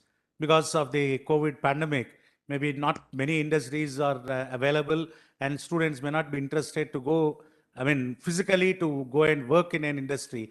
You have suggested about these virtual internships. Now, could you throw a little more light on this because of the quality standard parameters and all? Now, assessment parameters. Now, if it is done virtually, now what should be the standards? What should be the operational procedures for virtual internships? Thank you, Mr. Matthews. Really, in fact, in the previous discussions, I proposed virtual internship, keeping the JNTUA in the main task, because the first question itself posed to me was how to handle such a huge number of students and getting the internship. It may not be wise on my part to say thanks to the pandemic, but it has given a solution for the first question, going for the virtual internships. So use of real world activities to build the practical type of experiences, and activities like simulations and case studies and scenarios like that. And online training will also pave a solution for making the internships. So, and also it gives a real world experience if done in a supportive setting up. So make it a project based, a project that is challenging enough to help intern develop and learn the new skills. So projects that are being provided by the companies through online mode must be in such a way that this must be a future research and strategy development and interpretation of data work well within the interests and the skill of a particular a range of students. Keeping in mind. So I propose how to evolve a best practice by using this virtual internship. So there must be a review technology. So technology has made remote working easier, but to make it inclusive, in addition to pre-recorded content, but use of live sessions also helps a lot to the student community in learning the systems and also making them as a skilled person. Okay, and adding in virtual question answer sessions also makes a lively internship process, and also making the polls and quizzes. Similar efforts may be put in to make the virtual internship as a successful one. And the one is evaluation process should also be included in the virtual internship. It is very important in concluding the internship in a way that this virtual internship has provided a very good practical learning experience to the students. So these are the points to be kept in mind while going for the conventional mode of internship to the virtual internship. Yes, sir. So maybe with challenging project-based internships and also aptly using the review technology, and finally with robust assessment procedures, maybe virtual internship will become a reality. So now I thank all the three panelists, Professor Dirk Jacob, Sri Nandakishore, and Professor G. Rangajanardhan, for being with us for this second round of panel discussion on today's third roundtable. And our topic, internship-based learning, will definitely be an eye-opener and give a lot of impetus for the world of work. And the students will definitely be enthused and be motivated with the inputs what the three panelists have given. So once again, I thank all the three panelists for being with us on this roundtable. Thank you, sir. Thank you so much. Thank you, sir. Thank Over you. to Mr. Raj. Over to Mr. Raj. So thank you, Mr. Matthew, and thank you all the speakers, and thanks a lot for your time. So I can understand we are running behind the time, so please accept our apologies for it, but we are unable to cut short any discussion because actually every statement is very well received and value added to the entire education fraternity.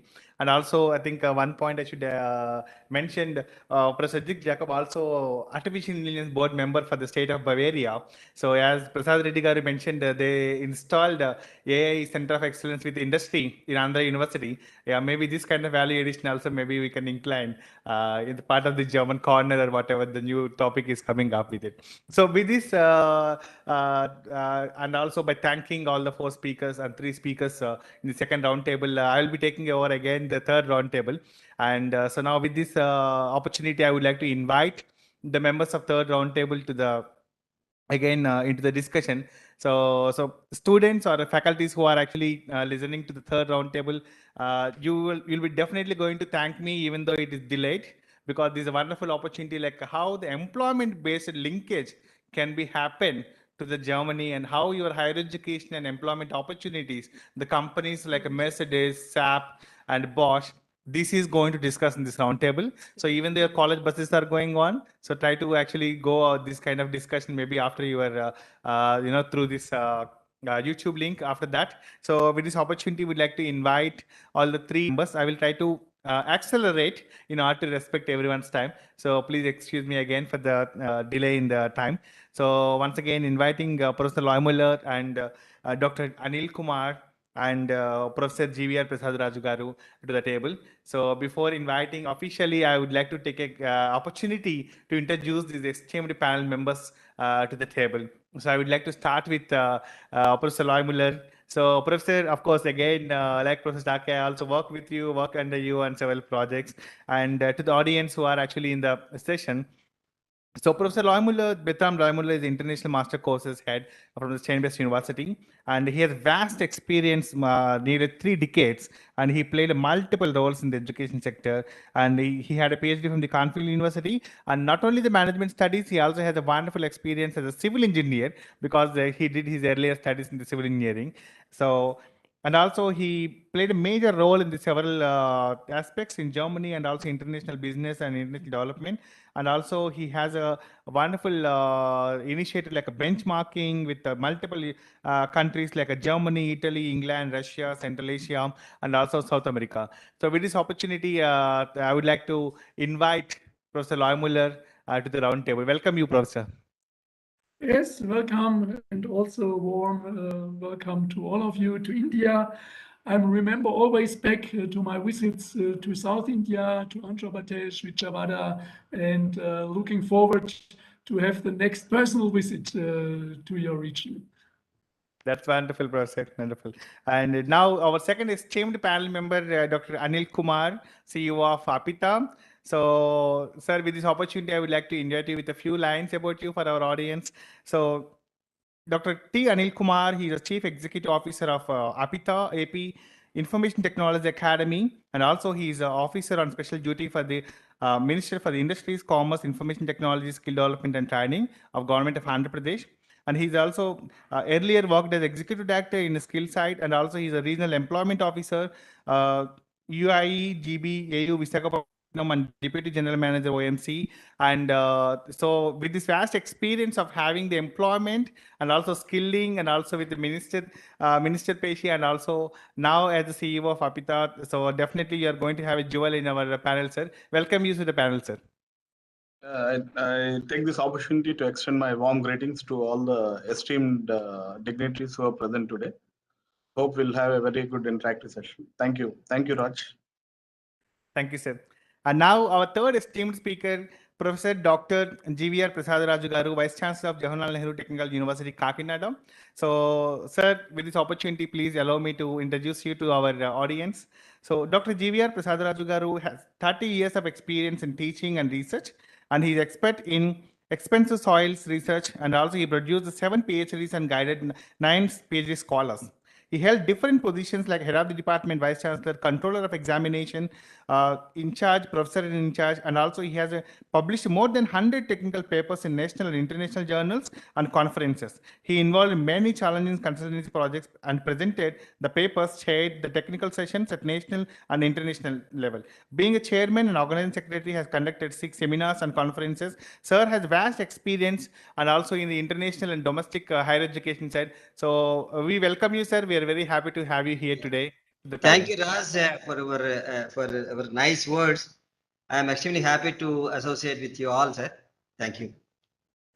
Thank you, sir. So now I'm not delaying anymore. I'm actually getting into the panel right away with our first question to Germany. So again, by sitting in again here in the AP. So Professor Loymuller, this question to you. So Professor, in the current roundtable, we chosen the very unique topic because employment and creating employment and providing employment is very unique across the world. And this kind of uniqueness of process is very linked to the higher education. It is also very near to the dual education in Germany. So what is your opinion? And also when other countries would like to develop this kind of a dual education, they have actually many challenges. So what is actually your suggestions to support this link to the Indian ecosystem and developing countries ecosystem? Thanks for the question. First, I want to mention what I have heard was really interesting, and I really can congratulate the Andhra Pradesh government, especially for this new education policy and all these activities, how to develop and support the skills development in universities, in colleges, and link it together with industry. My experience is actually we are developing projects and programs in Africa. We are working now in Brazil, Argentina, and also with my experience from India. I would say the challenges are more or less the same, and they still are the same in Germany, because always to linking up industry with universities always is challenging. Therefore, I would say the challenges are all over the world. And what I have learned is one main key is you have to build up this local cooperation with industry. Also, there were good examples from Andhra Pradesh, how you are doing it. And also, what is important, you have to link these programs also with, I would say, consultancy projects in companies. And for this, you need, I would say, always persons who are behind. And first, you need the students who are willing to do it. On the other hand, you need the faculty. Therefore, always, also you have mentioned, you are doing also trainings of the faculty, how to deal with this issue, how to support students in order to do this project work in companies. And on the other hand, and this is also a big topic also in Germany, you have to convince the company that they are willing to work together with students. Our experience is that some companies are very open, but there are still smaller companies who are still afraid. Why and how should I cooperate with a university? They are too academic, they are do not practical activities. I think this is also important to convince, and therefore politics is a main important point to support this communication between companies, academia, and also the people who are living into in the region especially. And also what I have heard, what you are doing, it's important to develop these curricula together with the industry. There are also you are doing a lot, and therefore I would say you are really good prepared in going this direction, implementing the dual education. And what I'm saying, there are always starting points, but all over the world, you have to develop it furthermore. You have to stay on track, and you have these motivation and activities to develop it step by step on a better level. Therefore, I do not can do any recommendations. You are on the right way, and what I can also offer and what we can offer from Germany to support you and also bring in our perspective into this roundtable as today. Okay, thank you. Perfect, Professor. Then we already will take the second step with you to start something with you with the state of Andhra Pradesh. So I will try to formulate that in my second question. So now I'm going to our second speaker in the roundtable, to Dr. Anil Kumar. Sir, we are seeing, and also you are seeing by sitting in that esteemed seat, the job market is undergoing the massive change. And there is definitely need of fresh thinking and to address the current and emerging technologies on employment-based learning. And we observe companies have started recruiting the students during their pre-final year and giving the paid internship. So what is your suggestion and observation in this process that the companies are already coming to the higher education institutions? How the colleges and universities and the students should be ready for this kind of opportunities? Thank you, Raj, and to all my fellow panelists and to other distinguished guests here today. In fact, it's a wonderful beginning, creating this kind of forum and then taking it forward so that there'll be the correct synergies happening around. I take this opportunity to introduce APITA just 1 minute. APIT Academy is part of the government of IT department, and also we have been established from 2004. And today we have close to about 200 plus engineering colleges registered with us, and also 200 plus degree colleges registered with us. So there are directly 55,000 students registered, and they're part of APIT Academy. We are conducting trainings in all these emerging technologies, which we have been discussing from the afternoon. And recently we've been entrusted with the task of coming out with this, creating this as part of our Honorable CM Gar's initiative, Y.S. Jagannath Reddy Garu. He said we had to start one emerging technology university that will be in Visakhapatnam. So, and this is part of APITA. And now coming to the question that you said, right now there's the job market is all blessed with a lot of opportunities for the IT sector, and today they're having more than 4 to 5 jobs when we speak, as we speak. And it is like, I mean, apart from that, like, I mean, the internships that we are trying to cater is on the very high side, because we are in discussion with the major IT companies like TCS, HCL, and also with a couple of other organizations who had come forward and said that they'll take the paid internship model has come very well, and they're taking a lot of people on board now. And with that, like, I mean, we are asking them to have a good hands-on experience so that, like, I mean, they'll go head on into the job when they get onboarding. So apart from that, even in APSCHE, we are trying to come out with a website where we have a skill registry of the students, so that, like, I mean, that will help us to have these internships going. As we discussed last time also, Raj, I think we'll come out with this career accelerator program for the students, where that will help them to go to the other cross sections, and not only in the Tier 1, Tier 2 college, but also in Tier 3 and Tier 4 colleges, where our focus should be there. So we are also in discussion with a lot of other corporate companies like the Nandi Foundation, which is the CSR arm of Mahindra Group. Then Anudeep Foundation had come forward, Wadhwani Foundation had come forward. Everybody said, like, I mean, they'll help us in promoting these employment opportunities by way of training them and giving them these internship opportunities. So to just like, I mean, sum up, I think all these 3 points, either in the types of, whether through the CSR activities or through the government planned internships or the paid internships, we're working up to garner these all the employment opportunities, the plethora of employment opportunities that have come forward in the IT field right now. Thank you. Oh, great, sir. That definitely you want to be good input to the engineering colleges. Now I'm heading to the university, Kakinada JTU, Vice Chancellor, sir. Sir, this question to you, sir. Sir, are we discussing and also the current roundtable focus is employment linked higher education models, and how best we can adopt them into the university curriculum and other internship and project work, and what else I think we can improve in order to achieve the better results. When the companies are already coming forward, and our Apita and this kind of skill development kind of organizations are coming forward with skill-based courses, then how we can adopt it, or how we can actually, honor them. Yeah. Yeah, it is a very nice question, sir. And thank you, Raz, for the nice words. And also, it is a very good topic, that is employment-based learning.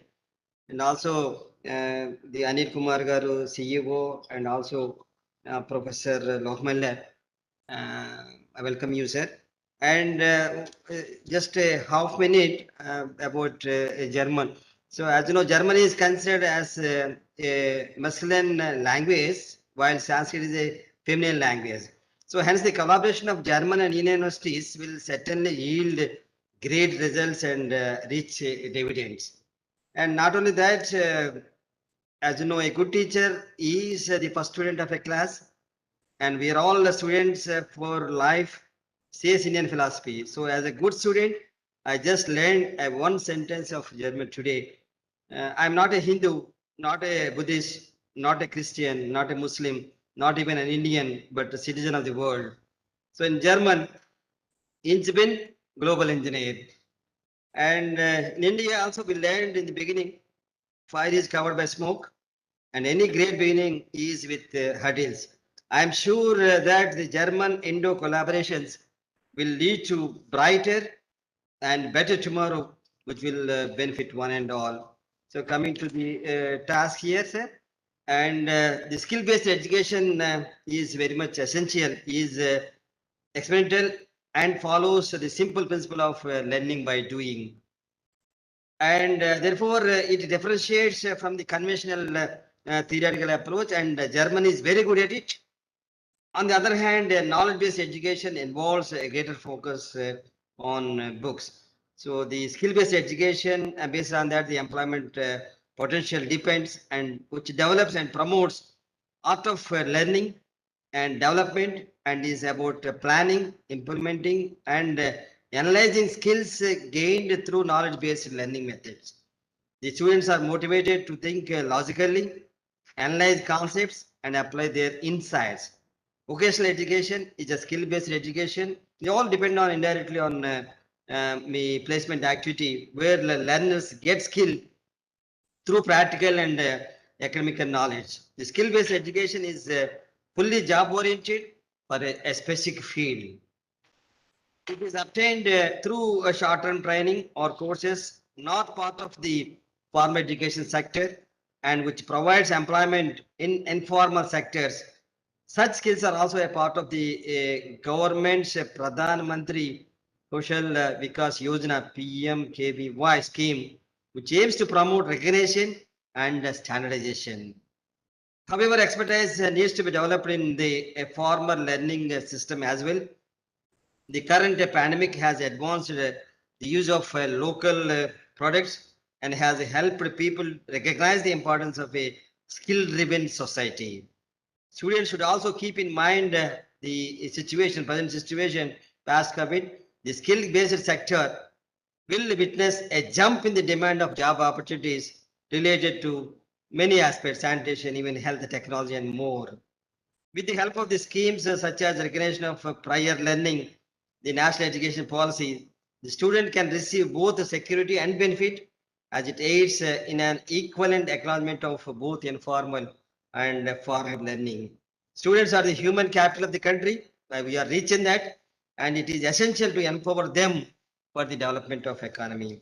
So benefits of a skill-based education include flexibility, purpose-driven, acquiring experience, and people with the skill-based education are better learners as they have learned from experience and continually keep adding inputs to their knowledge bank. Finally, to take this forward will require sustained efforts from academia, industry, and the government. So from industry, what we are expecting is industry has to come forward and convert the college lab to production floors with the help of their CSR, and so that the students learn about the value chain on an end-to-end basis.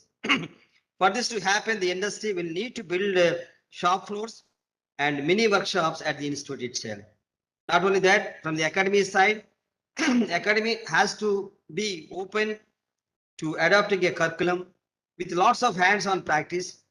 And the best example is German education and a model. So the whole chain of pedagogy and methodology needs to be focused on by academia. And the government side, to ensure the implementation of the above mentioned points, policy intervention by the government will enable the academia and industry to set up the infrastructure and curriculum.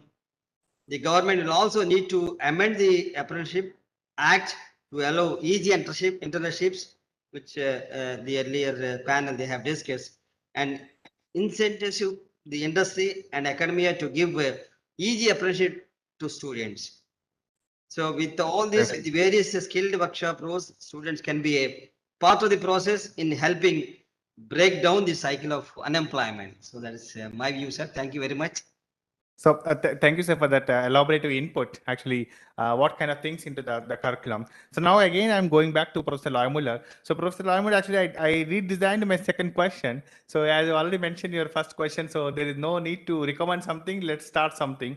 So maybe I would like to ask, actually, if anything is there to share some model or some program, what our universities and students and AP can start with. So if anything is there, we will be very happy to hear from you, or even anything is there, please happy to take it from you, Professor.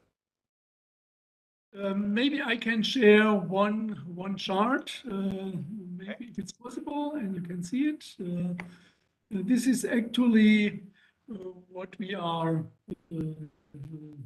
doing, especially. So that means actually we are starting a program in India. We call it Pre-Master India.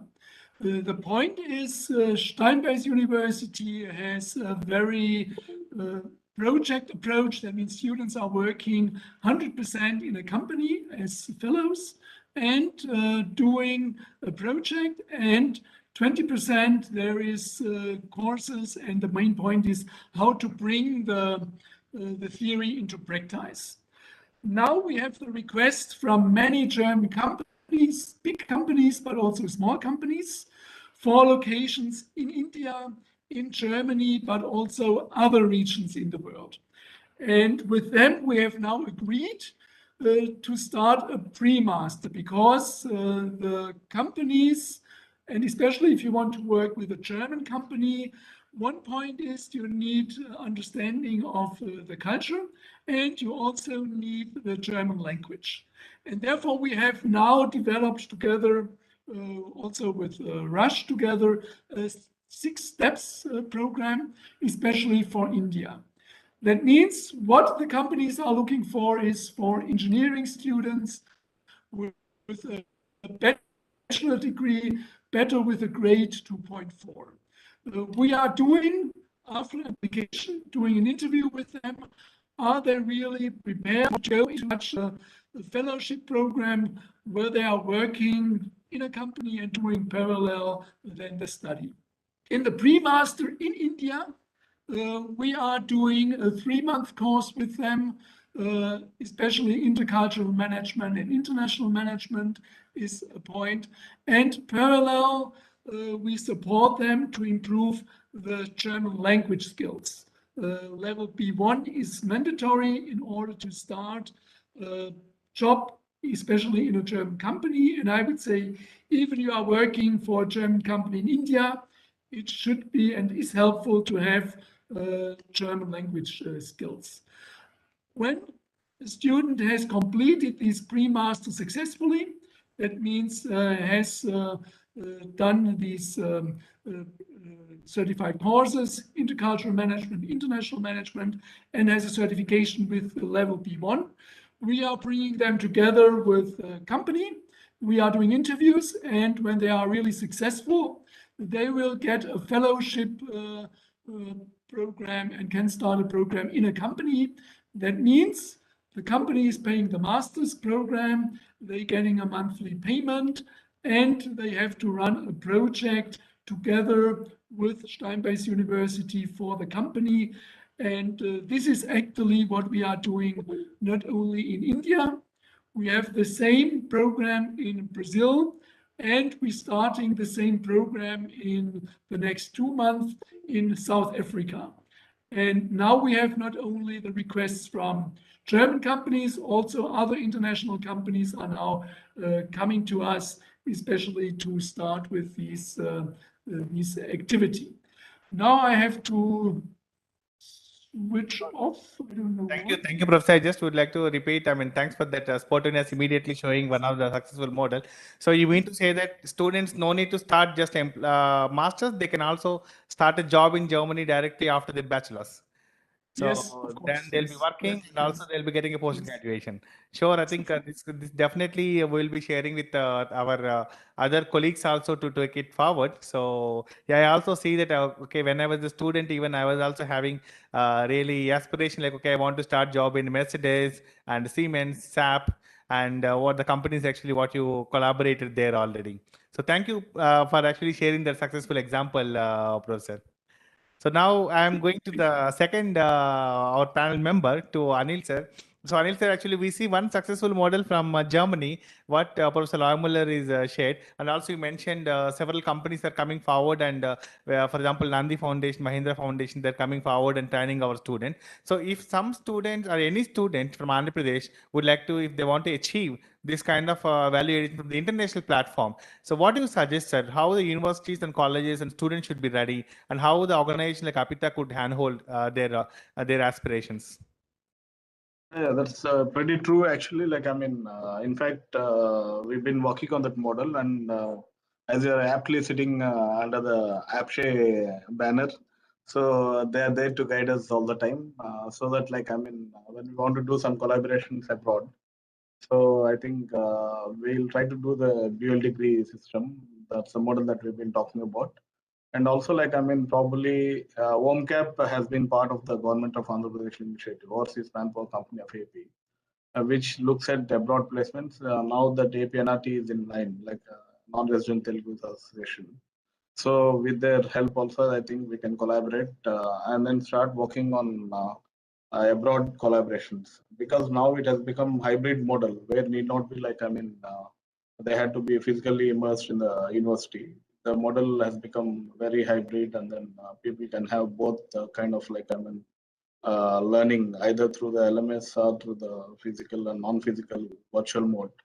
So we can oversee and then see that, like, I mean, it will help them get that additional benefits of dual degrees. As our VC Garu was Andhra University VC Prasad Reddy, Professor Prasad Reddy sir was talking, like, I mean, there's so many courses that have been available right now online as well in his this one.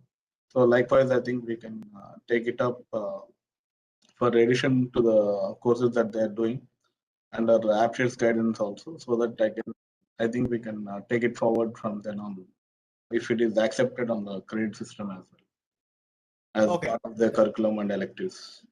That would be really great, sir. If the foreign universities and companies are coming forward to have this kind of a pre-programs to make students ready to achieve, and if you are actually facilitating and APSCHE is actually promoting, I think definitely this is going to be a unique thing in AP and AP students, what they can achieve. Now I'm going again back to Prasad Rajgaru with my next question, sir. As we observe that the offerings are changing from the industry, and even the international opportunities actually coming forward, and they're taking the pre things already for the students who are sitting in the university here.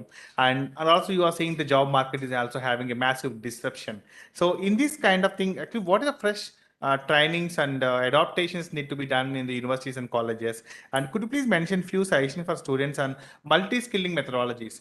Because actually we've seen that our several speakers also mentioned that so students should be ready with IT skills and core skills and this kind of multi-dimensional skills. So what is your opinion on that, sir? Yeah, definitely. And before that, 1 minute I want to spend. So we have a double degree program, or we have collaborative programs, because I know Germany is very strong in mechanical, for example, robotics and mechatronics, etc. And through the State Council of Education, through RAS, what we are thinking is, for example, if we could take up some collaboration between JNTU Kakinada and German University, particularly in promoting mechanical engineering students, because we have a mechanical engineering branch here, and 2 years or 3 years here, and the balance 1 year or 2 years at German University. One model for UG, and PG model maybe 6 months here, maybe balance there, because they are strong in master in computer science and some of the areas. That also, and for example, we had MOIs with some universities at America and Sweden also. So after the completion of their PG or UG, they got very good placements, and just it is imaginable, and they are really having global standards, and they are getting very good salaries. That is one aspect. Definitely the training based education and multiple trainings very much required. The industry, I met the industries some time ago and requested them, and they want to give training also, not only specific to the industry, but in general, not only for IT and also for the core. So with the training inculcated from the industries, and with the good support from curricula, we are for it. We are taking forward the vision of the Honorable CM Garu and Minister Garu and Chairman APSCHE and Shamalrao Garu. Definitely with multiple skill training, definitely our students can be of a global standard. Thank you. Definitely, thank you, sir. Thank you for such a input, and also we'll be very happy. And also, we see one example like employment linked course already with one university with Professor Loymuller. So definitely, we'll connect and we'll take it forward how best we can do it in this collaboration. And with this note, and thank you all the three esteemed speakers. And I'm very happy actually when I'm creating this roundtable employment linked learning and higher education. So with live example, what Germany is doing with Stern-based University and with the Professor Loymuller input, and already we able to grab some kind of a result, what immediately we can take it forward. And the inputs what we received through actually panels and discussions today, I think all the skill-based, internship-based, and employment-based linkage activities is definitely creating a great impact in all the sectors of higher education. And what I see is first round table is already mentioned about how the skill sector and skill course can be adopted. So if any German courses or German study courses actually can come. They can, like NPTEL and SWAYAM, the student also will get an opportunity to learn the international courses in their graduation level. In the second roundtable, actually we focused about the internship thing. I think the 10 months internship concept, where the first semester and was the last semester, from the basic study to the project-based learning and linkage to that. So it is actually definitely creating some kind of international or internship center kind of concept, definitely will lead to some kind of results. And third, we already see that employment linkage by creating some kind of German corner and German collaborative linkage at the university level definitely will lead to some kind of a good results out of this thing. So we noted all the great inputs, professors and vice chancellors and all the esteemed experts for the panel. And uh, definitely we'll be jotting down some of the minutes and we'll be sending, and we always definitely going to have a progressive take it forward from there. And with this note, I think even I got again a privilege to conclude today's thing with sir. I think now as time is taken a little bit advantage, so I took the opportunity to engage the closing. So thank you once again all the three panel members in the last round table, Anil Garu, Professor Muller and Professor Prasad Raj Garu, and again all the esteemed members, Professor Jaco, Professor Take, and Ranga Janardhan Garu, and Prasad Reddy Garu, and heartily congratulations to all the team and the APSCHE team, and for actually taking this forward and creating this kind of a very good ecosystem. And definitely I should convey my thanks to APSCHE Chairman Hemchandra Reddy sir and my co-moderator Matthew sir for taking this actually forward. And when I was actually in India last time, 3 months back, Hemchandra Reddy sir was really designing this kind of a concept, like interacting the different corners and different people and different universities and bring some kind of value addition. We are really able to bring the concept of what is engineering and trends in engineering, until what is the collaborations and what is the programs we can do together in the three roundtables. This is the 1 quarter progress we achieved with this roundtable. And definitely these roundtables will continue. And out of this third roundtable result, we like to formulate, and students and colleges, we're very happy to come forward and handhold you through APSCHE to give the value addition on these three concepts. So on this note, thank you once again, all speaker, and my heartily congratulations team once again, and also my sincere thanks to Minister Garu, despite of his very hectic and very busy schedule, and he taken a time and actually joined us. And now my time to hand over to the visionary initiator MCND sir to give back and listen from him. Sir, what is it? Yeah, thank you, Raj. My special thanks to the three professors from Germany for patiently, being here in the entire discussion panel. I think we overshot by about 45 minutes. Apologies sincerely from us. I'm sure the deliberations will go a long way in planning the technical education in the state of Andhra Pradesh. From the bottom of my heart, I extend very sincere thanks to all the vice chancellors, professors, and government officers for joining this meeting. I'm so thrilled, in spite of the busy schedule, Dr. Adimalap Suresh, our Honorable Minister, could make it convenient to attend. So this meeting, definitely we will once again review the entire outcomes of this. Probably the next round of discussion will all bring the salient features. Particularly, may I request all the three professors from Germany, Professor Starke, Professor Jacob, and Professor Lohmuller, to give us a little time somewhere down the line, so that we can discuss all our salient issues that emerged out of the discussion, so that we can find out a meaningful solution for this. That would be a great help to us. And particularly, I was not here because of my other occupation. I just wanted to know, what is this employment-based learning? Now, can we really strike a tie-up between Andhra technical institutions and German institutions, where they spend some part of the time here and then come over there with a job, and that makes them feel very happy? Whatever are your conditions, probably we would like to take it the way you stipulate, and then accordingly we can enter into an MOU with that. So meaningfully, we are trying to consolidate the relationship and then strengthen the relationship between Andhra and Germany. Going forward, we see a lot of opportunities for us, particularly to improve technical education in terms of project-oriented learning, in terms of technology transfer, in terms of, the micro, mini, major projects that we can administer to the students. So I'm very, very happy, all the professors, and very special thanks to Ajay Reddy Garu, Nandakishore, and Anil Kumar for sparing all your valuable time. Of course, I have my colleagues, Professor Prasad Reddy, Professor Rangajanardana, Professor Prasad Raj Garu. We keep interacting on a daily basis, and yet again, in spite of they are also very busy people handling the entire university. Every minute of their time is valuable to them. But then it's a mammoth effort. Thanks, Raj. You could bring in so many,